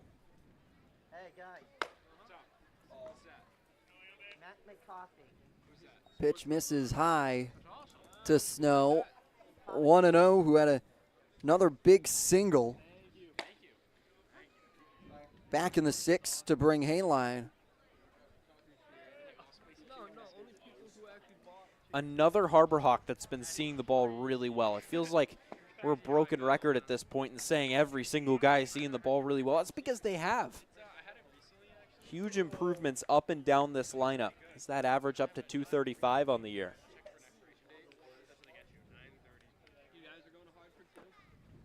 Two-one. Pulled into foul territory. Diggs gives it a chase, but turns off over by the Jettin in right field foul territory. How about this performance from Waker right now? He has gone deep into this game after a bit of a shaky 6th inning where he did give up the lead, but he's come back with 2 solid innings in the 7th and the 8th. 2-2. Pulled foul. We'll do it again. With a 2-2 count. 2s are hot here at McKeon Park in the bottom of the 8th. Pitch up by the eyes of Snow. Full count. That's a good take. Those fastballs upstairs are really enticing. Good job laying that one off. Payoff pitch, fouled away. And again, Snow doing a great job of battling here. So this is another long at-bat.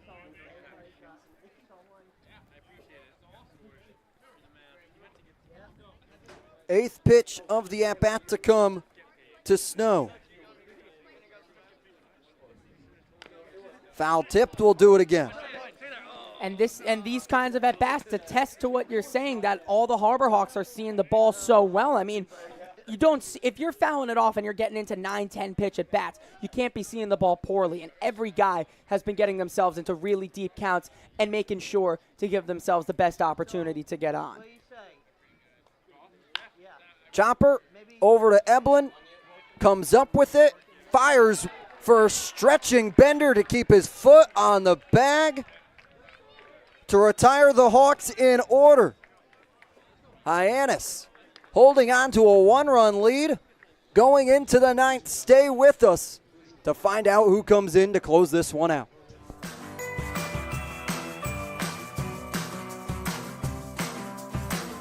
A brilliant idea starts at the source.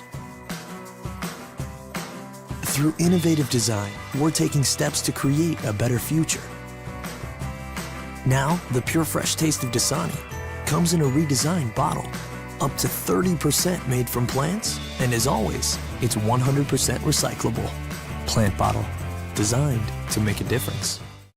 This BBB seal is a badge of honor. It's a sign that this is a business you can trust.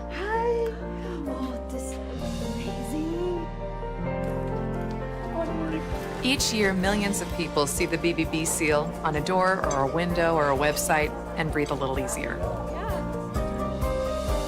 See the seal and know you've made the right choice. Find a business you can trust. Ask BBB.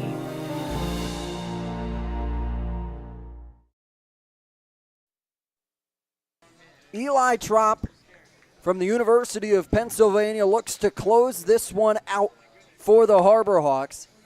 He's appeared in 2 games, still hasn't let up an earned run yet, and has a whip under 1. This guy has been really good when the Harbor Hawks have needed him. Yeah, he comes in with that lower 3/4 release. He's going to be really, really hard on righties. It's going to be hard to hit him. He's been really good since coming in here at Hyannis just a couple of weeks ago. He's one of the last guys that they picked up before the deadline. So a guy that hopefully can stick in this bullpen, a bullpen that's seen a little bit of turnover in the last couple of weeks and months, but certainly a welcome addition here, and now is going for the save against the Bourne Braves, the number 3 team in the Western Division.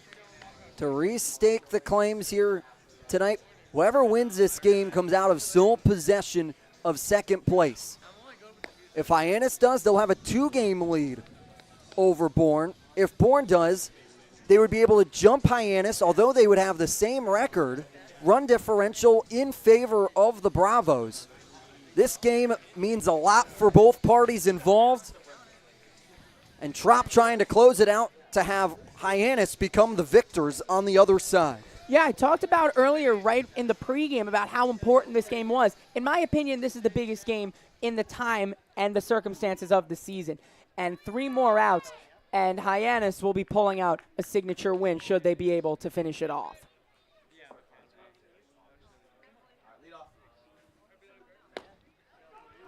One around and a check swing from a pinch-hitting Garrett Michelle, the Virginia Tech sophomore who stands in for Cam Foster. And a teammate of Brody Donay's behind the plate. 0-1, lined up the middle and just out of the reach of Snow. Michelle comes in off the bench cold and gets on with a leadoff single in the top of the 9th. Good piece of hitting, just went right back up the middle and gets Bourne started here in the top of the 9th. Yeah, I was happy to see that he wasn't in the lineup to start things off because he's looked really well, has Michelle, against Hyannis. And this is a good way of using a pinch hitter if you're Bourne. And now their leadoff guy is on, tying run on base. New Contradas steps on to be the pinch runner. Bunt shown from Chufreda. He tried to go up and poke it. Home plate umpire Matthew Kane said he went around. Yeah, Bourne pulling out all the stops here. Went for a pinch hitter and now a pinch runner to try and manufacture him home. Again, with the speed that they have, it's dangerous. This might work. Chufreda popped it into shallow right field. Calling off Snow will be Earhart to make the grab. First out retired in the top of the 9th.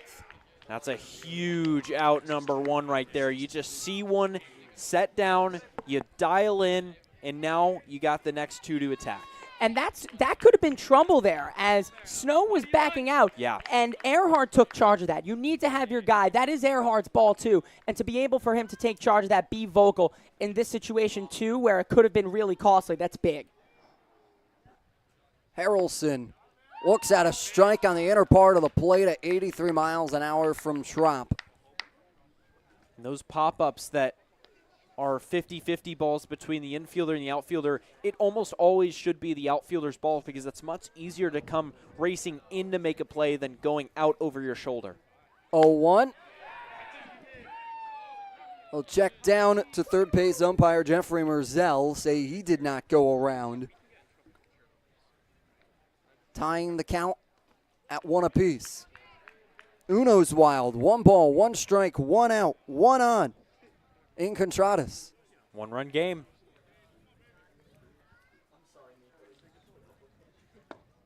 Pitch down into the dirt. 2-1 to Harrelson. Harrelson takes his time away from the box. Looks like Elijah Hainline being bothered by the mosquitoes out there.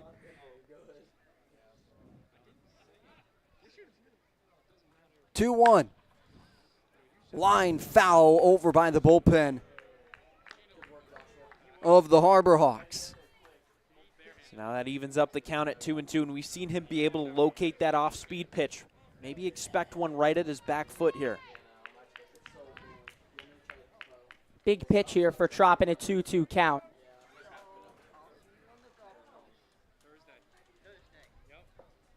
Two, fouled into the netting. We'll do it again. Yeah, it did go with that off speed. This one on the outer half of the plate, though, and good work from Gage Harrelson to be able to stave that off. Said it about Hyannis. Bourne has also been putting together some really good at-bats today.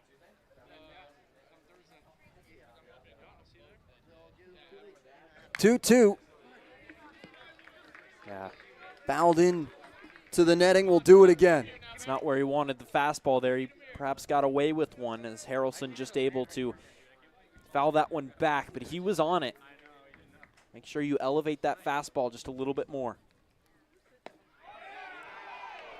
2-2 away, just off the plate. Matt Kane, the home plate umpire, motioning to the dugout to give them an idea of where it is. Payoff pitch to come to Harrelson with one on in Contradas. The delivery. Down low. Harrelson works a walk, and Contradas will take a couple steps over to second base. Still one pitch at getting out of this ball game, but you really need to focus with that tying run over at second. It was a fastball just away. You can see what they're trying to do with this one, keep it low and away, but ultimately left it a little bit too far outside. Vastine now settles in. He looks at a strike on the inner part of the plate. Again, there's him locating that off-speed pitch. He's been hitting his spots so far with that. It's going to be so huge if he wants to get out of it.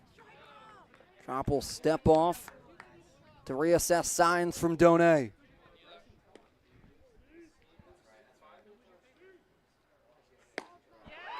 Swing and a miss from Vastine.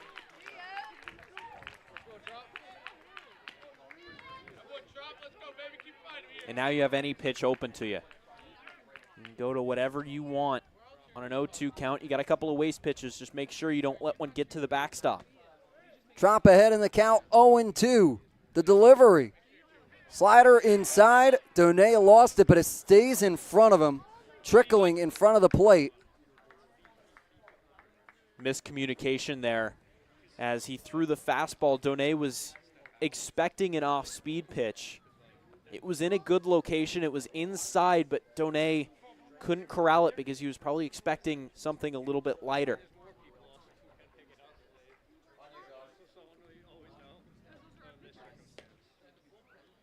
Quick conference between Trop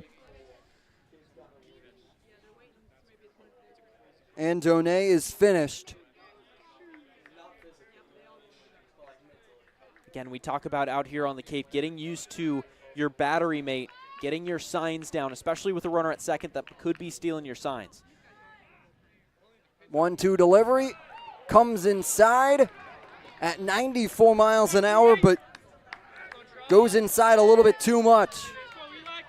Deuces wild. 2 balls, 2 strikes, 2 outs with 2 on. With 1 out here. Swing and a miss. A big strikeout from Trop. What a pitch. We've been talking about him able to locate that breaking ball, and he puts it right at his back foot, disappears out of the zone. Perfect pitch to get the second out of the inning, and they're 1 out away. You have to have such guts to be able to throw that pitch to a guy like Vastine, who has 2 hits and walks on the day. Such a guy who has such good plate control. What a pitch there from Trop. Eblin will bloop it in to the left center field gap. Rounding will be Contradas. He'll score. It's tied at 3 apiece.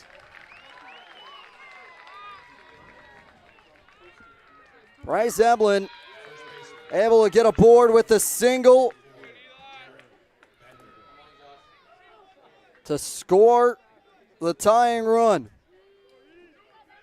Yeah, he made his pitch right there. He got it on the inner third of the plate, a fastball. He was in a good location, maybe got a little bit too centered in the zone right there, but he was able to just muscle that one out to left center field. Now, Bourne looks like they're having an offensive conference here. No mound visit or anything, just timeout called. And here comes Eric Luxus. Scott Landers, the field manager, calling his entire offense over to have a conversation. It's runners on corners here for the Braves, allowing for a double steal to be in the move. Yes, and that could be what they're discussing here. Both teams discussing how they're going to go about this, because you don't want to let that runner get to second, because they could stretch their lead by 2 should a hit come across. I actually think that if he goes towards second, you do not throw that Yeah. baseball. You do not throw that baseball. Let him have second, defensive indifference. Don't let anything get home from third. You just saw Trop able to make his pitch on the inner third of the plate. He's been locating pretty well. Bourne has just had a great approach. I'd trust your pitcher here. Yeah, no, that's the discussion they're having. I don't want them to throw the ball either, because you just have to get the one guy at the plate, and it's a really, really tough out in Bender, which is why they're probably having a conversation about what they should do. But I agree with you, is that I don't think if that runner goes, I also don't think that they should be throwing down. Derek Bender steps into the box. Looks at a 91-mile-an-hour fastball above his knees. And you got to give credit to Bryce Eblin there, just dumping that one into left center field. A really good pitch that he was able to fight off. A one runner goes. Bender fouls it into the netting. Trop ahead in the count, 0-2. That's a big leadoff. Vastine was going from first, and they tried to do a hit and run there, but Bender fouls that off, and now that forces Vastine back to first.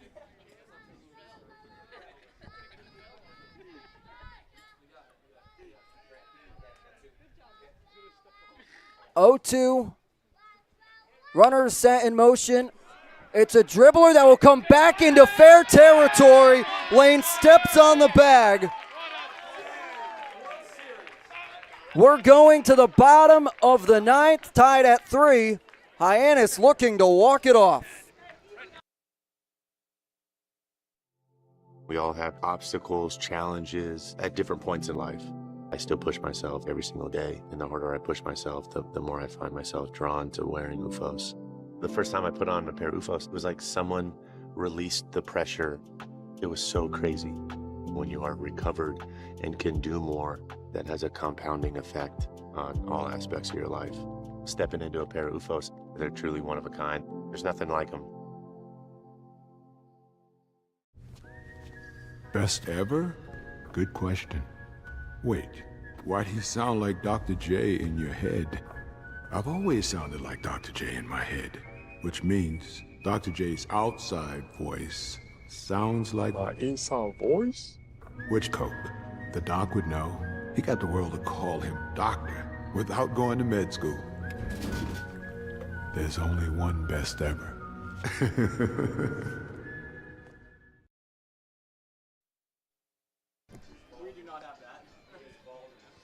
New ball game tied at 3 apiece. Bourne was able to eke in a run.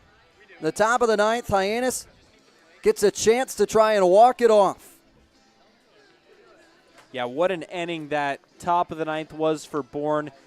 You can't really fault Eli Trop, who was making his pitches. Maybe a 1 or 2 trickled out over the middle of the plate, but he wasn't really punished for those. He was punished for the ones that he did locate on the inner third of the plate. His fastball was working, his off-speed was working, but nevertheless, that's the brutal sport of baseball. Sometimes you get the balls to go your way, sometimes you don't, but now it flips over into the bottom of the ninth where Hyannis has been so good all year long in these close games, able to edge them out. That's why you like having this Hyannis Harbor Hawks team, being able to come from behind, to have that ability, because they've had experience here. If they can hold their nerve, they've got Will Taylor to start this inning off, and then the lineup turns over to Nick Mitchell and Zach Earhart, who have been on-base machines over the last 7 to 10 games. So you're not scared in this if you're a Hyannis, because you've been here before and you know how to operate. But you have to go up now against a new pitcher in Ryan Free from Frisco, Texas, and Texas Tech. He's appeared in 4 games, has a 6 ERA. Will Taylor will get the first look at him. 9-1-2 due up in the bottom of the 9th. Bourne and Hyannis locked at 3. Both teams battling it out for second place in the Western Division.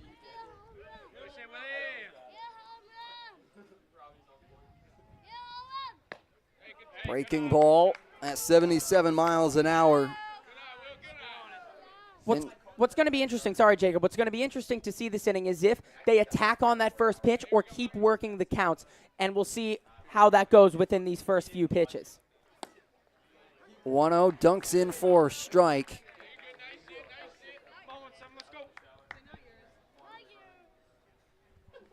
Will Taylor came in as a pinch hitter back in the 6th for Trey Lipsy. He struck out to end the big 6th inning that he was able to plate 2. Taylor out in front of the 88-mile-an-hour pitch.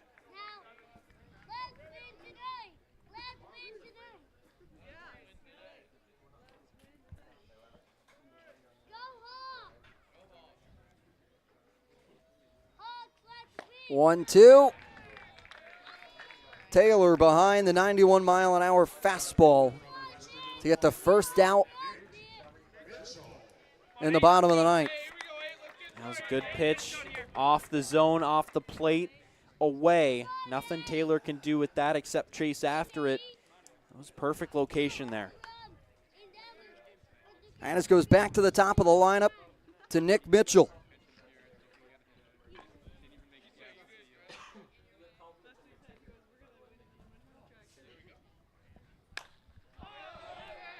Mitchell pops it a mile into the night sky. Vastine gloves it. 2 retired in the bottom of the 9th. Yeah, now you got Zach Earhart up, still a dangerous part of this lineup. And even if you set Earhart down here, you're going to deal with Earhart at second to begin the bottom of the 10th if this game does go into extras with the middle of the order due up. But you don't want to play that game if you're Hyannis, especially since you've had so much success with 2 outs in this game in the entire year. Earhart looks at a strike from Free.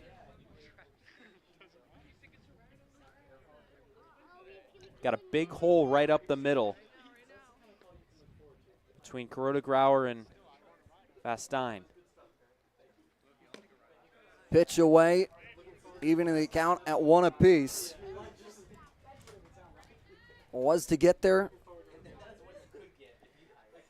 It would be the international tiebreaker with a runner on second in the 10th. 1-1. Breaking ball at 80 miles an hour away from the zone. Earhart has had a 9th inning home run just 2 days ago at Brewster. It wasn't that big of a leverage situation, but did extend Hyannis' lead in that situation. 2-1 will dunk in to the right center field gap. Earhart rounding first, retreats back to bring up Cam Smith. There you go, that 2-out magic from Hyannis, just able to get hits at the biggest moments, and here you see going in the same direction as that pitch came in. Outer third of the plate, a fastball, and was able to keep his hands behind the barrel of the bat and dunk it into right field. And it starts with just 1, and now that brings up Cam Smith, who's been so clutch in these late game situations. Earhart has speed off of first. Yeah, wouldn't be surprised to see him running here. 0-0 pitch. Away on Cam Smith, you have to imagine. Free will be delicate around Smith, but it doesn't get any easier with Zach York on deck as well. Ryan Free has a little bit of a slower delivery to home plate, so maybe Hyannis will see something. 1-0. Just in above the knees. Move the count to 1 apiece. I think it'll have to be the right count for Earhart to go, because the last thing they want to do is end this inning with Earhart being caught stealing. Especially with Cam Smith at the plate. Yeah. Pitch inside, 2-1. Fans that have stuck around have been given witness to a great one so far.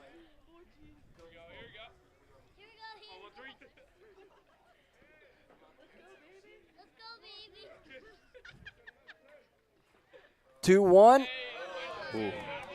Strong take from Cam Smith on the 78-mile-an-hour breaking ball. That was a perfect breaking ball down in the dirt. Was able to skip in. Good block from Bodine, but that was an even better take from Cam Smith. Watch that one go by. 3-1. Lined into center field. Harrelson on to grab it. We're going to this single extra inning. Bourne coming up with 4, 5, and 6 on the other side. That chip on the shoulder, that started at a very, very young age.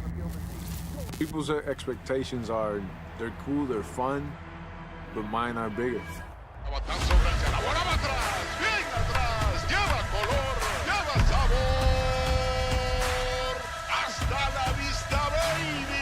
When you play in New York, they want to see winners.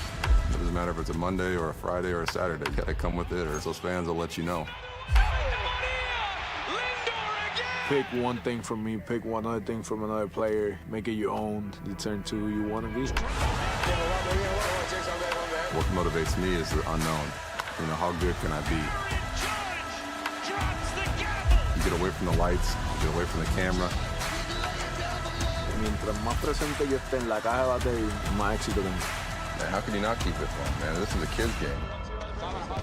If you could go back and tell 10-year-old Francisco one thing, what would it be? You're a bad mother.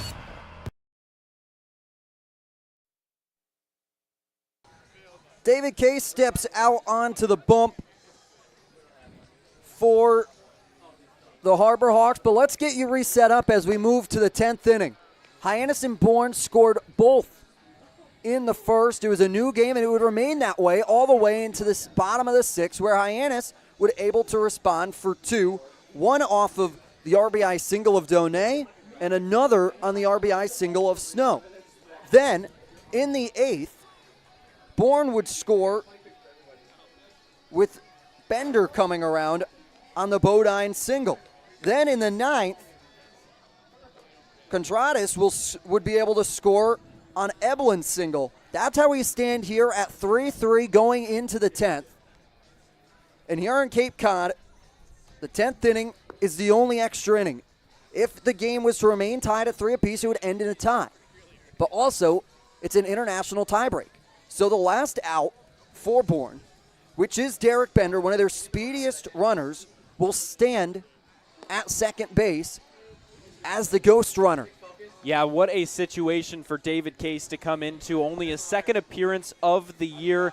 An inning and 2/3 at Brewster the other day. Did not give up a run. Only 1 hit, 2 walks, no strikeouts. But Bender, a guy that has 10 stolen bases on the year, Case is going to have to pay some attention to him.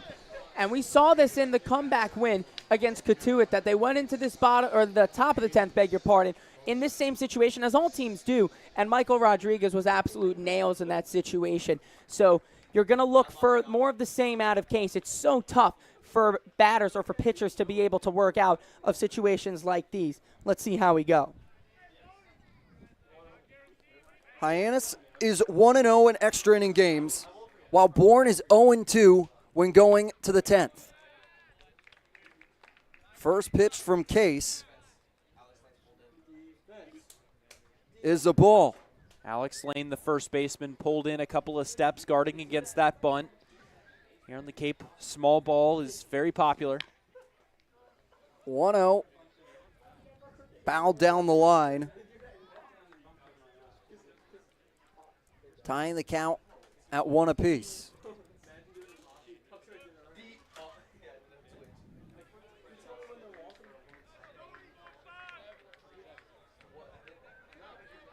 Bodine digging himself a hole in the batter's box.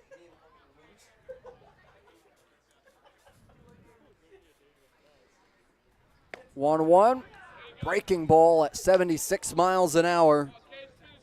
Dunks in. Bourne doesn't seem to want to lay down a bunt here and play small ball. They're just trusting Bodine to go out there and swing because he's got 2 separate RBI singles in this game. 1-2, chopped foul just before the third base.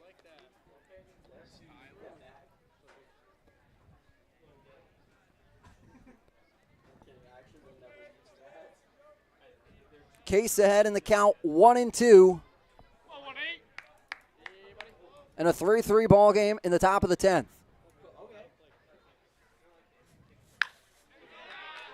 That one will drop in front of Mitchell. They'll wheel. Bender around, the throw will beat him by a mile. A laser from Nick Mitchell in left field. Cuts Bender down at home. Nick Mitchell showing off his defensive prowess. That laser beam in from left field perfectly on a one hop to Brody Donay, who did a great job of fielding it. That is not an easy hop, especially on this infield, and Donay handled it perfectly to gun him down, and now 1 out, runner at first. Bodine stands at first, though, with a runner on. 1 out in the top of the 10th. Breaking ball drops in on Kendall Diggs. That is a momentum play right there. That is a game changer. They'll make a call to the dugout to be a pinch runner down the line for Sam Peterson to come in for Bodine at first.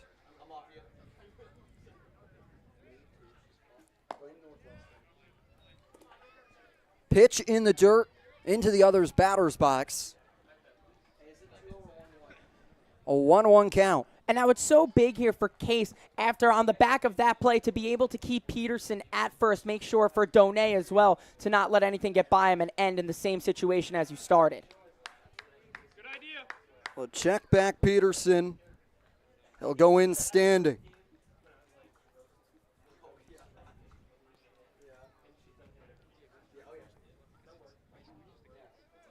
Sam Peterson with 10 stolen bases on the year.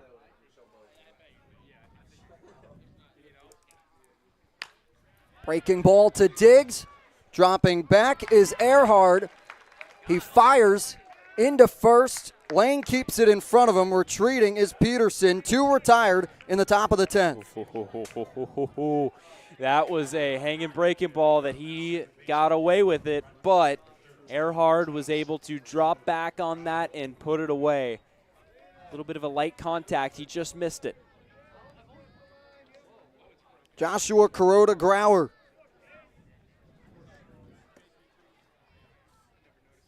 With Bourne down to their last stat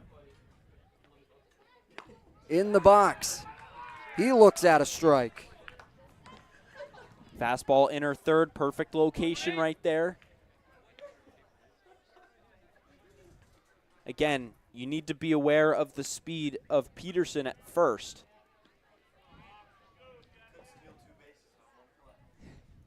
Oh, 1, they'll check back. Peterson now in a pickle. Lane still has the ball. He thought it was thrown over in time to Hainline.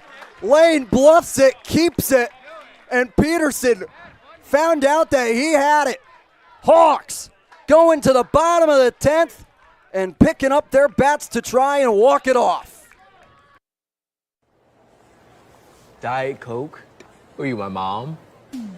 You should be so lucky, because you know what moms do? Well, I suppose we should start with the whole giving you life thing. It seems like that should be enough. No? Okay.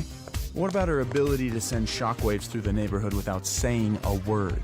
Or whip up a ridiculous handmade costume that you forgot to tell her about? Not to make you happy, but because she had a reputation to uphold. She invented rideshare, called it carpool, and did it for free. She didn't need those dating apps either. You copied her jeans, her spin, her shoes, her scrunchie, and whether you realize it or not, her music. Why not? Oh, and she can win any argument in 4 words. Because I said so. Everything you're trying to do, she's already done it, did it better, and she did it with a Diet Coke in her hand. So, drink what your mama gave you.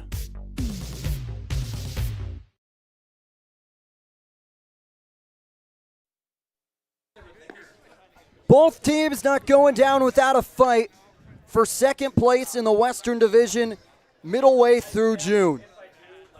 A big pickoff play is able to get Hyannis to the bottom of the 10th, remaining tied.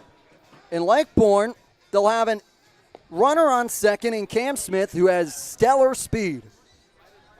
The worst thing that can happen here for Hyannis is get a tie. And the best is obviously get a win here. If the middle of the order can come through, it'll be 4, 5, and 6. York, Lane, and Hainline due up for the Harbor Hawks. So the common strategy here is in the bottom of the 10th. If the team in the top does not score, the common strategy is to bunt the runner on second base over just to have a fly ball to score a run. But I'm not bunting here with Zach York in the box. This is a moment that he's made for. He's brought in to Hyannis for these situations. And now he stands in with his runner in scoring position. I said earlier, he seems to never strike out and always gets his bat on the ball. This is the situation that he is made for. And Hyannis will not run for Cam Smith here. He's got that sneaky speed over at second base.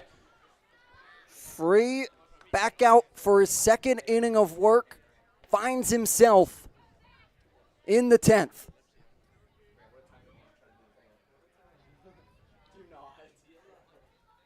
First pitch to York, down Broadway for strike. He saw one go by, now he's seen the breaking ball. That third baseman Eblin was pulled in a couple of steps on that first pitch, but now backs up a little bit.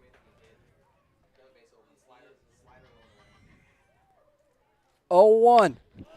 That one will get down and one hop the wall, rounding third to come in standing. It's Cam Smith. Harbor Hawks walk it off in the bottom of the 10th, and they stay hot, winning 7 of their last 8.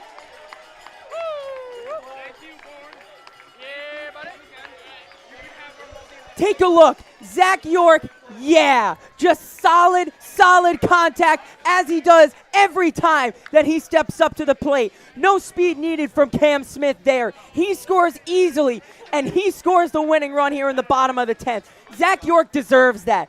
What a big hit for him, and what a massive win. One of the biggest, if not the biggest, on the season for Hyannis this year as they go 4 points above Bourne in the standings in second place. They win it on 4 runs, 10 hits, commit 1 error.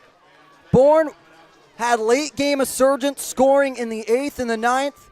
Fell victim to a laser from Nick Mitchell that might and should probably be the deciding factor in this game. Is that throw in? You just mentioned it, and I was going to say that you cannot let that throw get lost in this win, because that really is the play that gives Hyannis this win. If he doesn't get that out, that run scores, and that run that Smith scores here is only the tying run. So absolutely massive stuff from Nick Mitchell out in left field. A complete team win. This is one of the signature wins of the season for Hyannis. Yeah, and these are the wins that you need in order to be a great team in this league at any level, really. The close games, they improved to 7-2 in one-run games. This is a team that can pull it out. They're gritty. They can come through in clutch situations. They've proven it time and time again. Is this the third walk-off of the year? I believe this is the third walk-off of the year. Give props to David Case as well to come in that 10th inning and to only allow one hit and be able to put the Harbor Hawks in a position to walk it off with Zach York. Yeah, York ending the game 3 for 5, including that one. He did not miss the hang and breaking ball out over the plate. He was smashing the ball today. A trio of singles for him in addition to 2 RBIs. Since the Harbor Hawks have turned into the month of July, they came into this one batting .313, which was a league best. They keep the good times rolling in the 7th month of the year. Hyannis walks it off in the bottom of the 10th, 4-3. For Michael Kirsting, Mickey Doolittle, Bria Losick, for our director, Nico Sharp, for our producer, Grant McNew, for our cameraman, Josh Schreiber, I'm Jacob Iron saying so long from McKeon Park. Hyannis walks it off in the bottom of the 10th. If you live here, fun is your thing. If you live here, tough is your thing. Smart is your thing. Caring is your thing. If you live in Massachusetts, community is your thing. Since 1972, the Massachusetts State Lottery has provided over $25 billion to help cities and towns with the things they need most. If you live here, giving is your thing.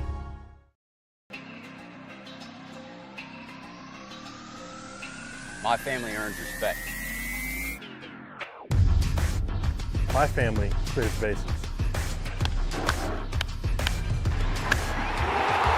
My family breaks records. My family wins MVPs.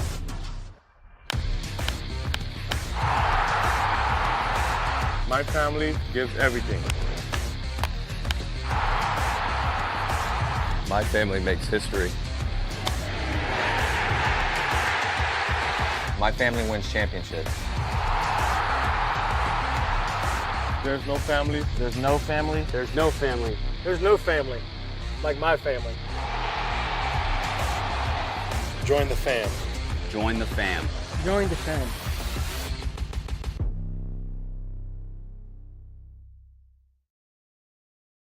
When Alaska Airlines needed a partner for the complex operations of travel, they made the switch to T-Mobile. Our 5G has Alaska Airlines and their customers covered, from major hubs to remote destinations, with 5G coverage ready now for the demands of today and the future. T-Mobile's network powers Alaska Airlines as they deliver next-level care for all customers. 5G ready now. That's how unconventional thinking is better for business. Coke Zero is now Coke Zero Sugar, with great Coke taste. Some people were excited to hear the news, some were skeptical. So we're not gonna have the star of the show you're watching come out and say, "You'll love it." No special jingle written by this week's hottest pop star. No famous internet celebs who happen to be holding the label just so. Okay, maybe just one little pour shot. The only thing that will make you believe Coke Zero Sugar has great Coke taste is trying it yourself. Ice cold Coke Zero Sugar. Try one today.